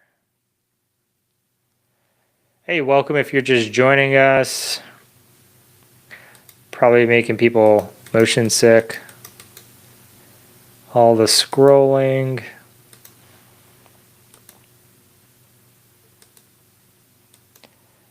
We're looking for a .zip file. So I bet it wouldn't be in program files anyways, so that could be the trick. We don't care about program files. There we go. Prefetch, prefetch.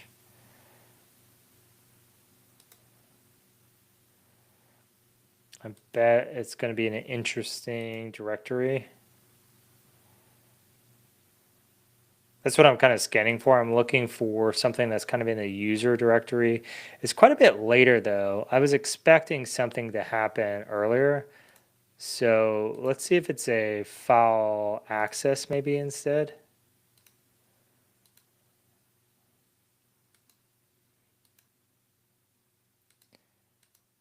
Because I imagine they would unzip the file. So let's go back to, what is it, 10:03:49.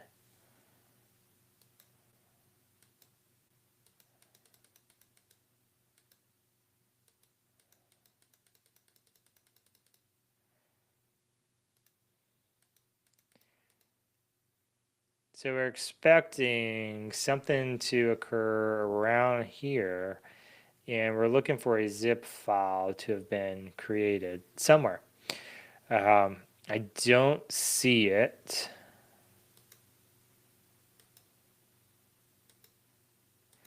I was expecting it to be in file rights,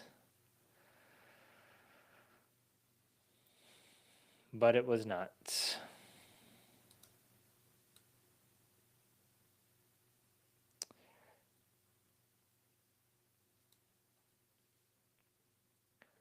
And if we don't see it in here, we might move on to looking for it differently.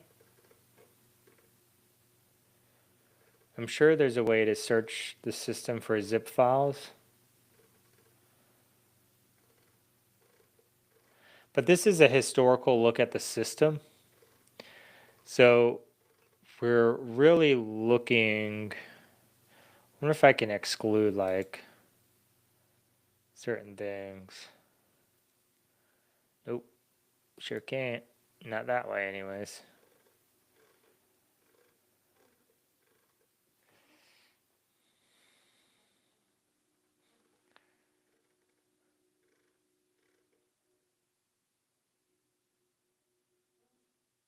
It's kind of interesting that there's a crypto mining thing here. This is all edge, which is interesting, but it came from a zip file. So let's see if maybe there's a better way to go about it. Let's look at recent documents instead. See if we can find a zip file in here. These are all link files. And they'll tell us what the path is. So we're looking for something resembling a... So there's an exfiltration plan. We don't know where that was copied to, but there was a plan there.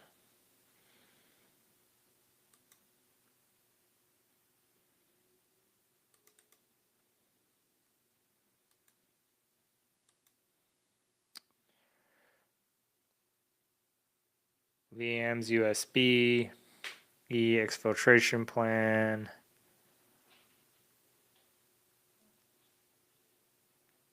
So we do see the drive letter that was associated with it. There's a critical data tech THM. That's also an E. So you can see various things on his E drive here, which is pretty interesting. Let's see what else we have. Shell bags, maybe. So here's that exfiltration plan again.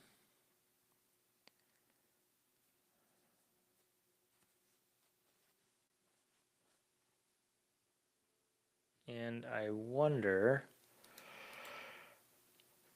we've selected item in timeline. Sure.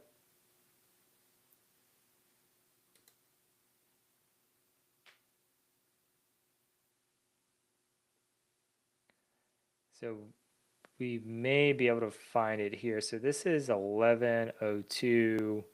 So even though he connected it at 10:59, this is about 30 minutes later.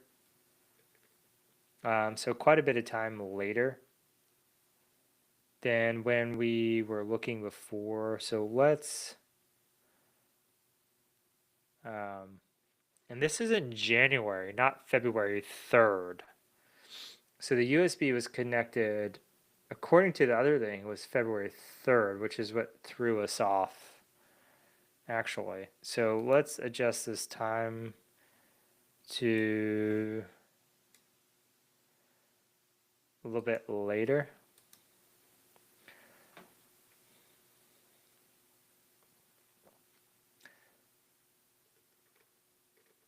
Oh man, I opened it way a ton, but there's only 364 events here, so we should be fine.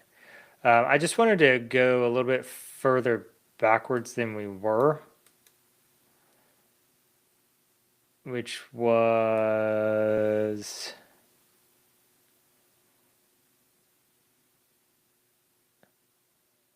should be further this way. So here's all these prefetch user administrator documents here. Here's the shell bags here. So we should see other activities probably before file uploader .exe.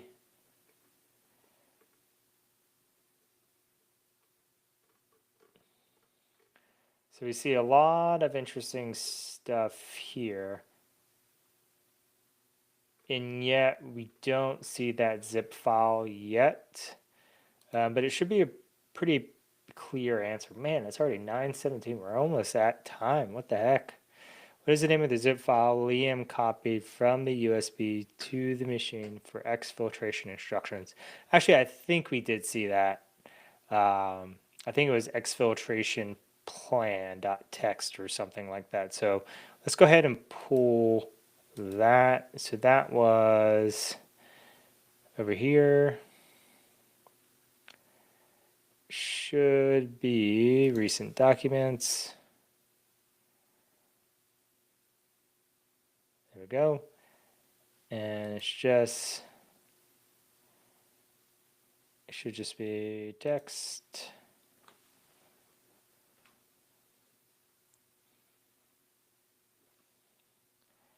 Exfiltration. I thought that would be it. Let's see. What is it for? What is the name of the zip file? So .zip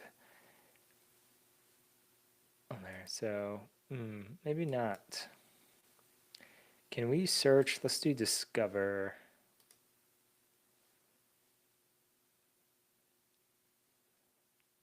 Documents. I don't know that they're going to be big files. And they could be extra small files too. Can I give it a name though? But I would also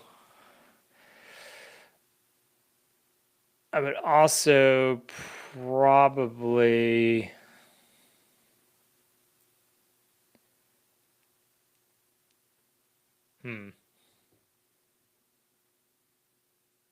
So if this is just documents, I don't know what extensions it's covering here, which is interesting.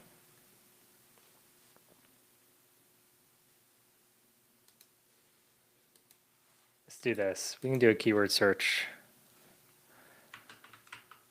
.zip.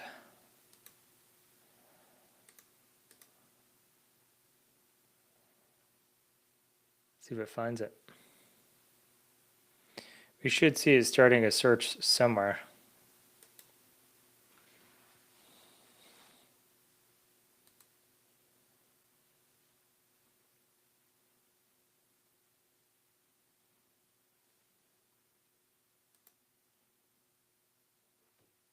And it froze. Waiting on it.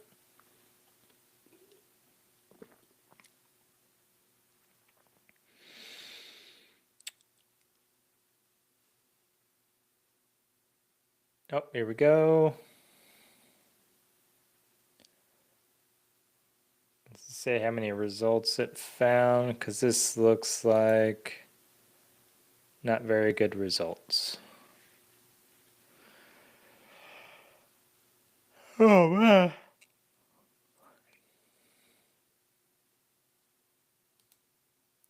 maybe by extension. Archives. It's 3,000 archive files. Maybe this is it. Shadowplan.exe.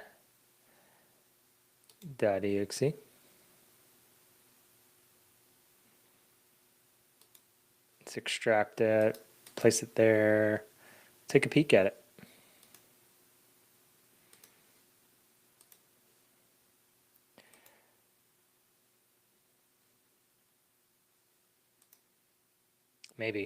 Maybe let's take a peek. All right, where are we at? Here's Shadowplan.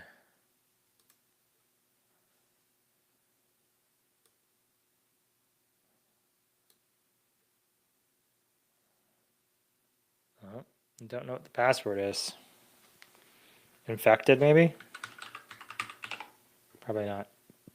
So shadow_plan.zip is my guess.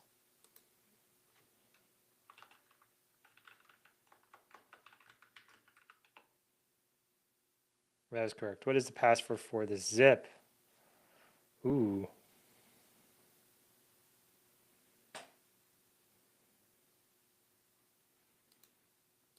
All right, so this is an interesting one. So we have to figure out what the password is for this. So we could brute force it. So we could pull this down and attempt to brute force it. That's a way. But I suspect they're looking for us to kind of figure out a forensic method for doing this. And so I'm trying to think how we may do that. It could be in another file because there is a passwords file, but I thought it was the victim's password file.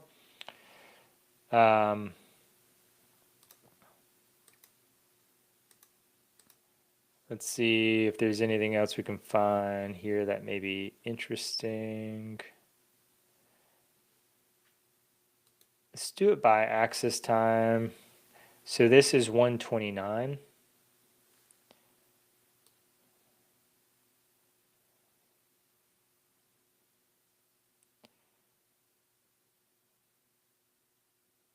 So here we go. So there's nothing else here, really. So let's go to recent documents. So we have the exfiltration plan, breach plan,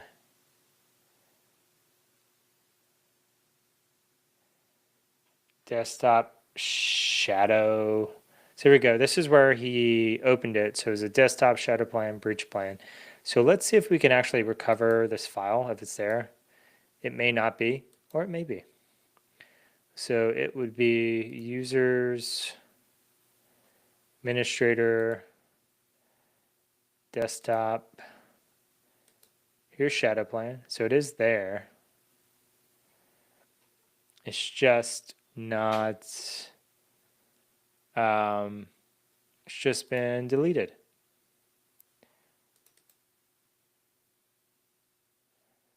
Let's check on the recycling bin to see if it was removed. Let's check orphan files. There's not many of them.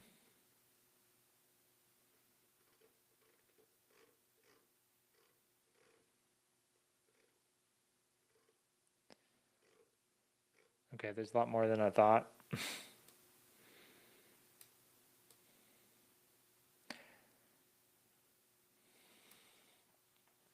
All right, I don't see it in there. Let's just check the common areas here. FTK manager, check documents. So here's,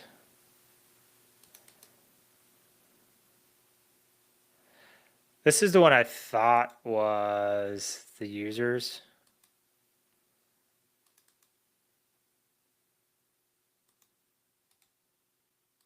See if this, we can see if this is the password for it. I hope not. I mean, but it might be. Extract files. Okay. Okay. Oh, that worked. Okay, so we did get the password. I just need to get it. Yeah, this is a very secure password, isn't it? I saw it earlier and I was like, surely this is the user's password, but I guess the attackers just drop passwords on the system because that's cool, I guess. Uh, so let me go back to it. Let me see if I can increase my view. Actually, I can't do that. So it should be QWERTY at 123. So this is also, was a fun fact fish for Mr. Robot. QWERTY at 123. Oh man, I clicked the wrong thing. QWERTY at 123. I was almost tempted to just do a password cracking and try to crack the password. I wonder how long it would take to crack it. Could have. All right, so time to reveal the external entity. Who is the author of the PDF stored in the zip file? So we did get the zip file. So the zip file is on the system here. So we were able to get to it. And so this can be done with PDF parser. So let's pull this down using our web shell that we have on the system, which is here. So we want to go cd shadow plan download breach plan.pdf. So for those of you, well, you want to see how long it would have taken? Did you try it? We can give it a go. I don't care. Let me do this one. Then we can try to crack it with RockU and see if it cracks it. I bet it would. I'm with you. It probably wouldn't take long. We'll see how long based off of this VM resources. All right, so we have this pulled down. So now we need to do PDF parser. Where is it? There it is, this PDF dash parser. Then we want to do breach. All right, here we go. Comment. Author, Henry. So PDFs are one of the fun things. There's a bunch of cool things in here. If you've ever done malware analysis with PDFs, you're probably pretty familiar with them. But they're pretty formal. There's a header, a trailer, really well-defined formatting, so you can actually carve them off a disk if you wanted to as well. Let me get rid of this one. This one's bothering me. So this is a good time. What is the correct extension of the file that has no extension in the zip folder? What is the correct extension of the file with no extension in the zip folder? So we probably just need to run, actually we wanted to do the zip file thing, so let's do that real quick. Well, I wanted to do it, so let's do a pull down of breach plan ls cd ls. We want to download shadowplan.zip. And then I don't remember how to crack zip, so we'll Google it real quick.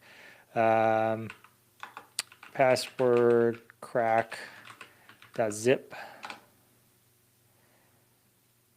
And we'll do Kali.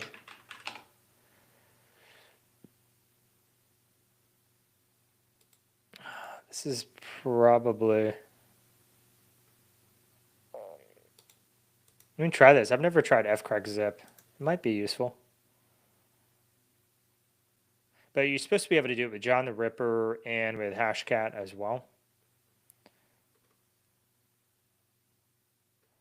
Should just be able to say fcrackzip.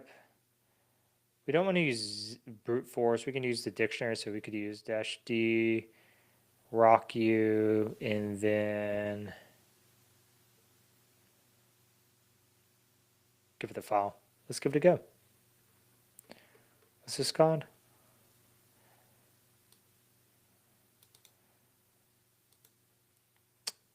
Let's see if this one has getting ready. Let's ensure blah, blah, blah. Oh, I figured that was going to be the case for that. We can also ask AI. So we need to do zip to John. We can do it just like this. And we're going to go over here. So we'll go zip to John. We'll say, oh, did it not pull it down? Oh, no, it's shadow plan. Shadow plan.zip. Shadow plan.hash. So that'll give us the hash. And then now we need to crack it. And I always forget syntax because I don't crack stuff very often. So we'll do John word list equals -user share word list. If you didn't know, this is where it stores it, and then we should be good to go. So now we basically just provided it the hashcat word list and the hash for the password of the zip file, and we were suspecting it would crack it in a few seconds. That's not the case, but what's also weird is it's showing 3 different password hashes, 3 different salts, so that's kind of interesting. So we may have something wrong here. Let's check it out. Let's do a cat on it.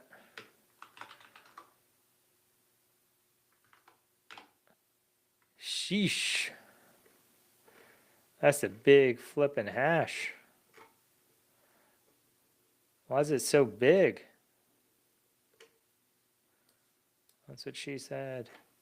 Sorry, had to do it.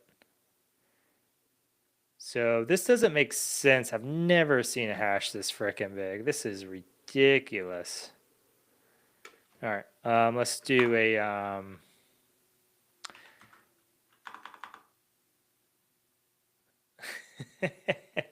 had to say it.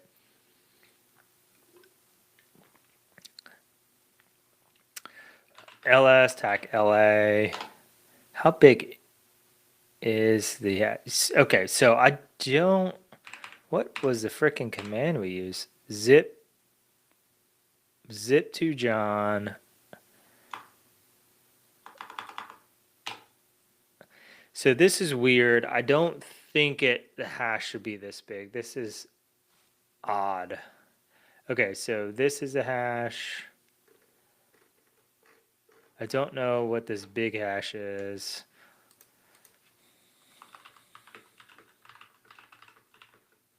I mean, this sounds so stupid. Why is the hash so big? Instead, is representing a partial portion of actual encrypted data from the zip file. Oh, interesting. I did not realize that. I don't think I've ever actually looked at the hash here. Okay, so what I was confused also because John didn't choke or complain about it. So it is what it is. We'll let this roll in the background as we keep going. I should be off by now, but I want to get at least one more done, and then we can say goodnight. So let's do one more. What is the correct file extension of the hash of the file that has no extension in the zip folder? So let's go check it out. So let's change our view so we can see extensions. So it's talking about this one here. So let's we'll look at properties. We can always run a file on it as well. All right, let's just pull it down with our shell. So ls cd shadow plan ls download confidential. We'll pull it down. Command Shift T ls, and then we'll just run a file on it. So it's a PNG. Easy.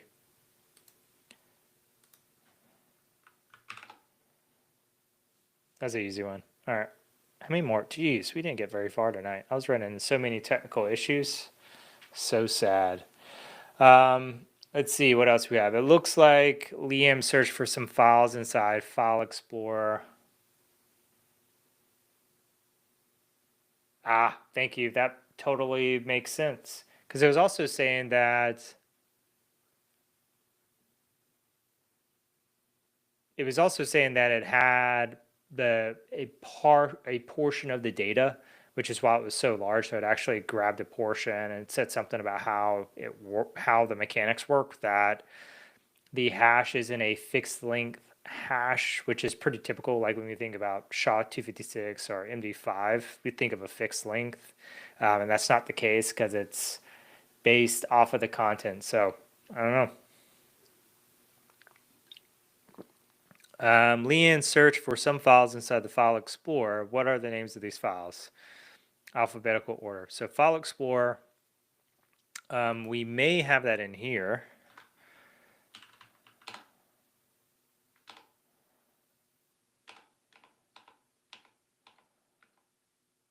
Let's try Explore.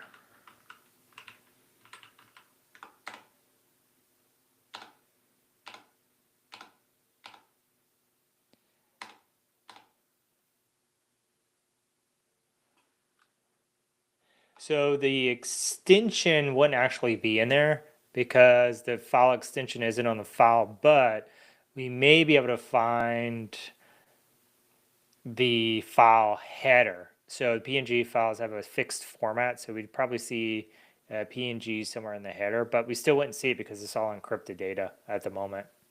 So I doubt it, but we can take a peek, but I do doubt it. Cats, what was it? Shadow hash, and then let's grep PNG. Nope. No PNG. I mean, it's encrypted. I wouldn't have expected it to be.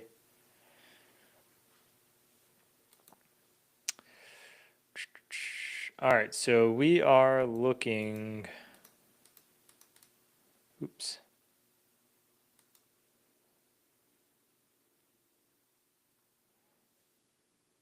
MMC. This is UAC bypass. That's not what we're looking for.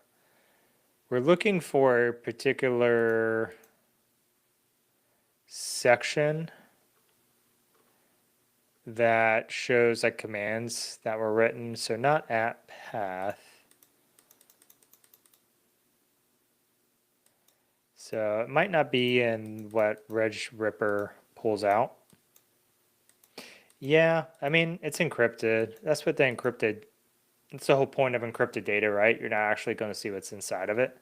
So makes logical sense to me. But what doesn't make logical sense is that, we sign binaries, and any change in the binary should invalidate the signing of that binary. However, there are certain fields in the header of the binary that can be modified without breaking the signing of the file. So puzzle me that one. I don't understand. Bum, bum. Oh, here we go. This is what I'm looking for. Autopsy. So we're looking to see the order of certain files that were accessed. These are files by extension. Recent documents is probably what we want. Let's just take another look at the questions. it looks like Liam searched for some files inside the file explorer.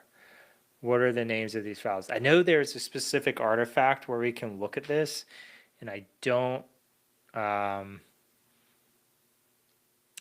remember. I don't remember. So explore. And I'm not sure if they're going to show up in recent documents at all, but there is a specific one for explore.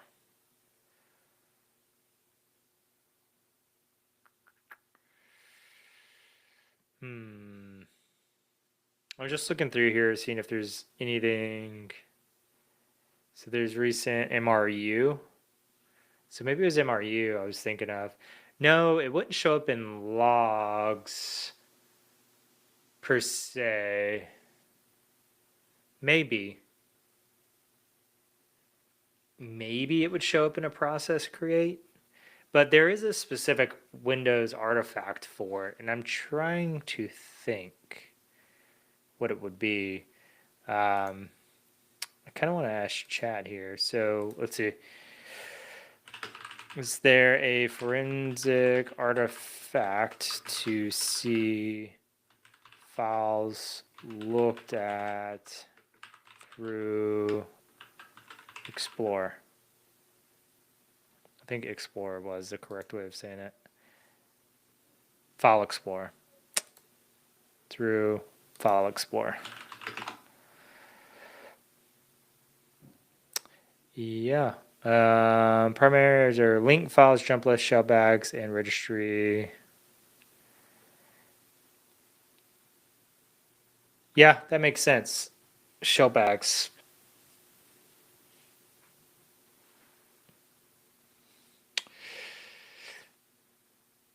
All right, so I'm like half asleep. I was up so late last night. Yeah, that makes sense. What are the names of these files? So there's two small files. Problem is, I don't see two specific ones here. Windows Management MRU. I don't think. It just shut down on me. Oh, nope, we're back. Okay, I was about to be sad.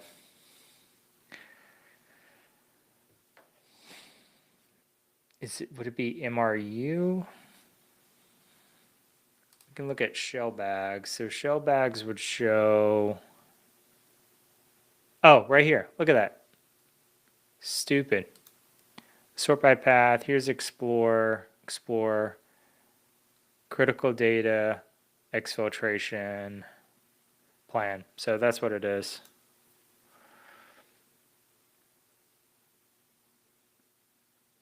But it doesn't really line up. What are the names of these files?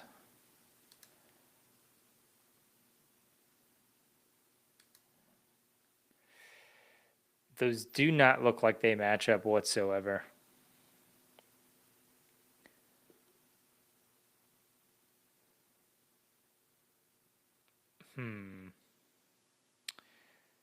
Maybe if.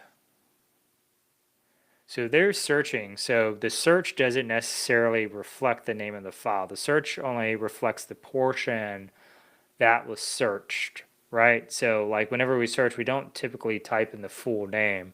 So maybe we need to take this information and then convert it to the actual value of what it is.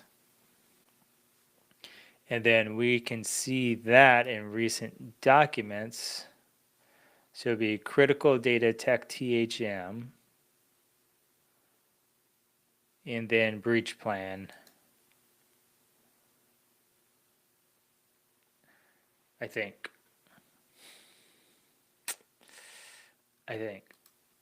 that would be our answers. Critical data exfiltration plan. Problem is they don't line up with this.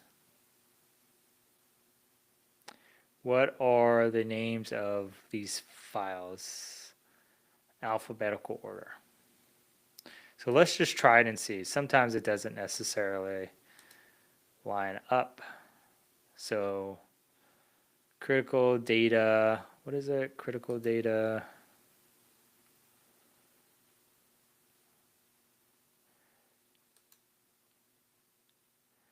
So it's not THM. It is a type of file. So critical data tech THM. Critical data tech THM.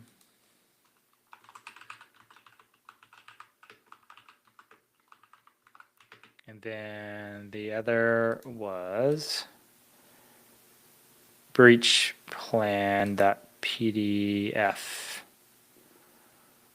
I think. No, exfiltration plan, not breach plan. Exfiltration plan.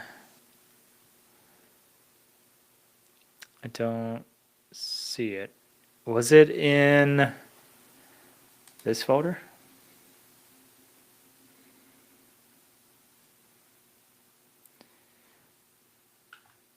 We could do a search. So let's do a search. So we get recent docs. Let's do shellbags. They search, we search. Why not? Let's see, exfiltration. Let's just do a keyword search of exfiltration. See what we get. Substring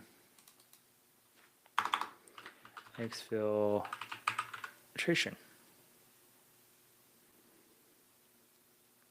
Search. It'll take a second to load it up.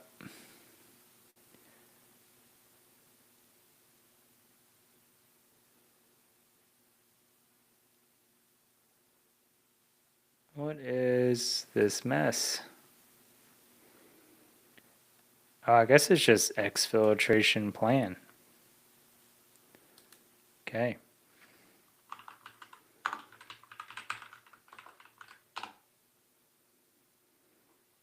Yeah, I didn't think that was it.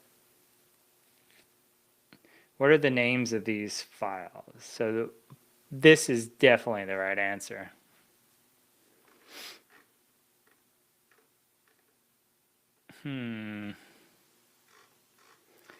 I hate asking for tips. I might do it then.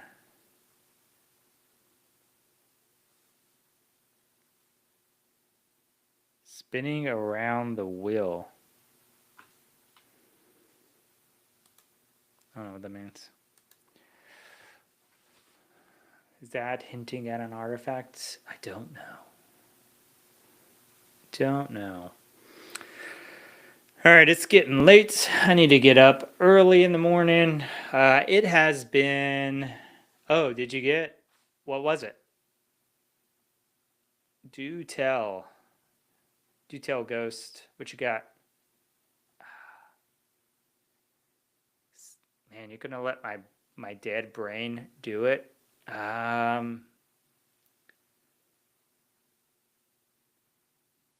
Spinning around the wheel.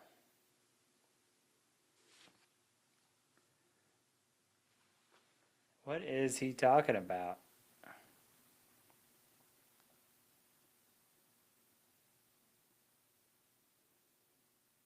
Yeah, I don't know. Wheel of Fortune? We can't do it tomorrow. I got date night tomorrow, man. I stream on Thursday. Then I got other stuff to do. You're driving me nuts. I'm about to look it up. What is it? Spinning the wheel. Is it hint at the name of the file?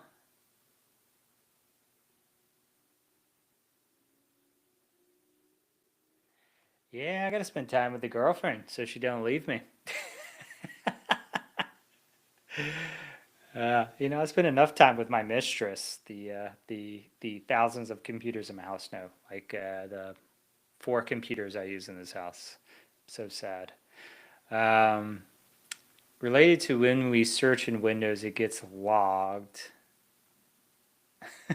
So you're just hanging out in bed? Oh, you know, I appreciate you, man. Taking me into bed while you're just hanging out late, waiting to fall asleep. Maybe I'll start doing what is that sound stuff people do? Put you to sleep. You know, start doing those chimes and stuff. We'll put ghosts to sleep, everyone. Oh, okay. You're on the other side of the world then. Got it. You must be over in Europe or something like that.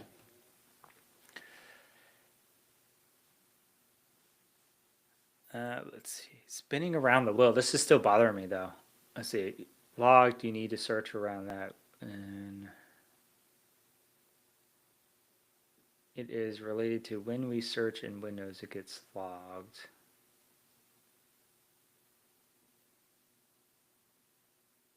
Ah, India.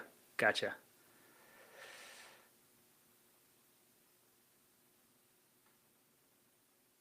Yeah, I don't. My tired brain isn't working. It's running on like 5 hours of sleep right now, so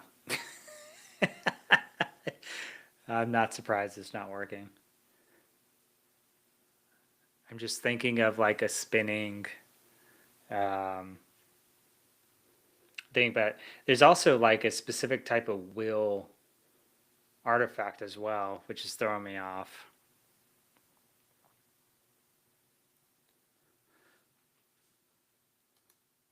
But it's what does it say? Spinning around the wheel.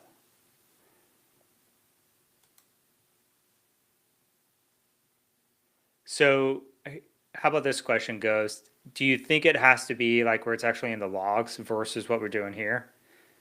Because I imagine we were going to be using the artifacts in here to do it. Yeah, but see, that's where I thought we were going to pick it up in shell bags because shell bags straight up told us, if I can do it right here. So, like, it straight up told us right here what it was looking for. It said two. There are, in fact, only two here. Um, and this is, I believe this is a registry, user.userclass.bat or dat. So, I mean, this matches, the file names just don't match, which is confusing to me. So this should be, it also lines up with the time of the attack as well, data access 129. So that's what we were seeing. So that's what's confusing to me.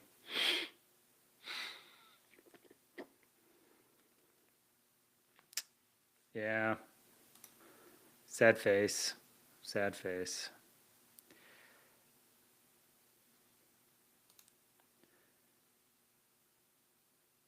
Let's see if there's. Nope. That's where it should be.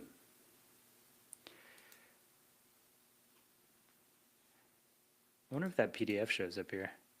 Nope. Sure doesn't. Cool. Yeah, I'm a hop off of here though. We'll call that one a wrap. Thanks for hanging out with me, Ghost. Good morning. Also, I'm forgetting another DAT file. I'm sure I am. I'm sure I am. Well, yeah, I was in NT user DAT. I had that pulled up.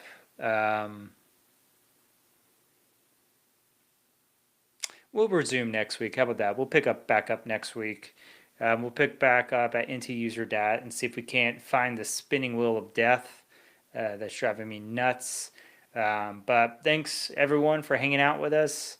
Had some good times. We'll hop back on next Thursday, same time. So 7 p.m. Eastern time. And we'll kick it off 9:30-ish. Or until we get too tired to go any further. But yeah, the stream will go live on YouTube after this. So if you want to catch what you missed, feel free to check it out. If you have any questions for me, feel free to drop them in chat, in the Discord channel or on comments.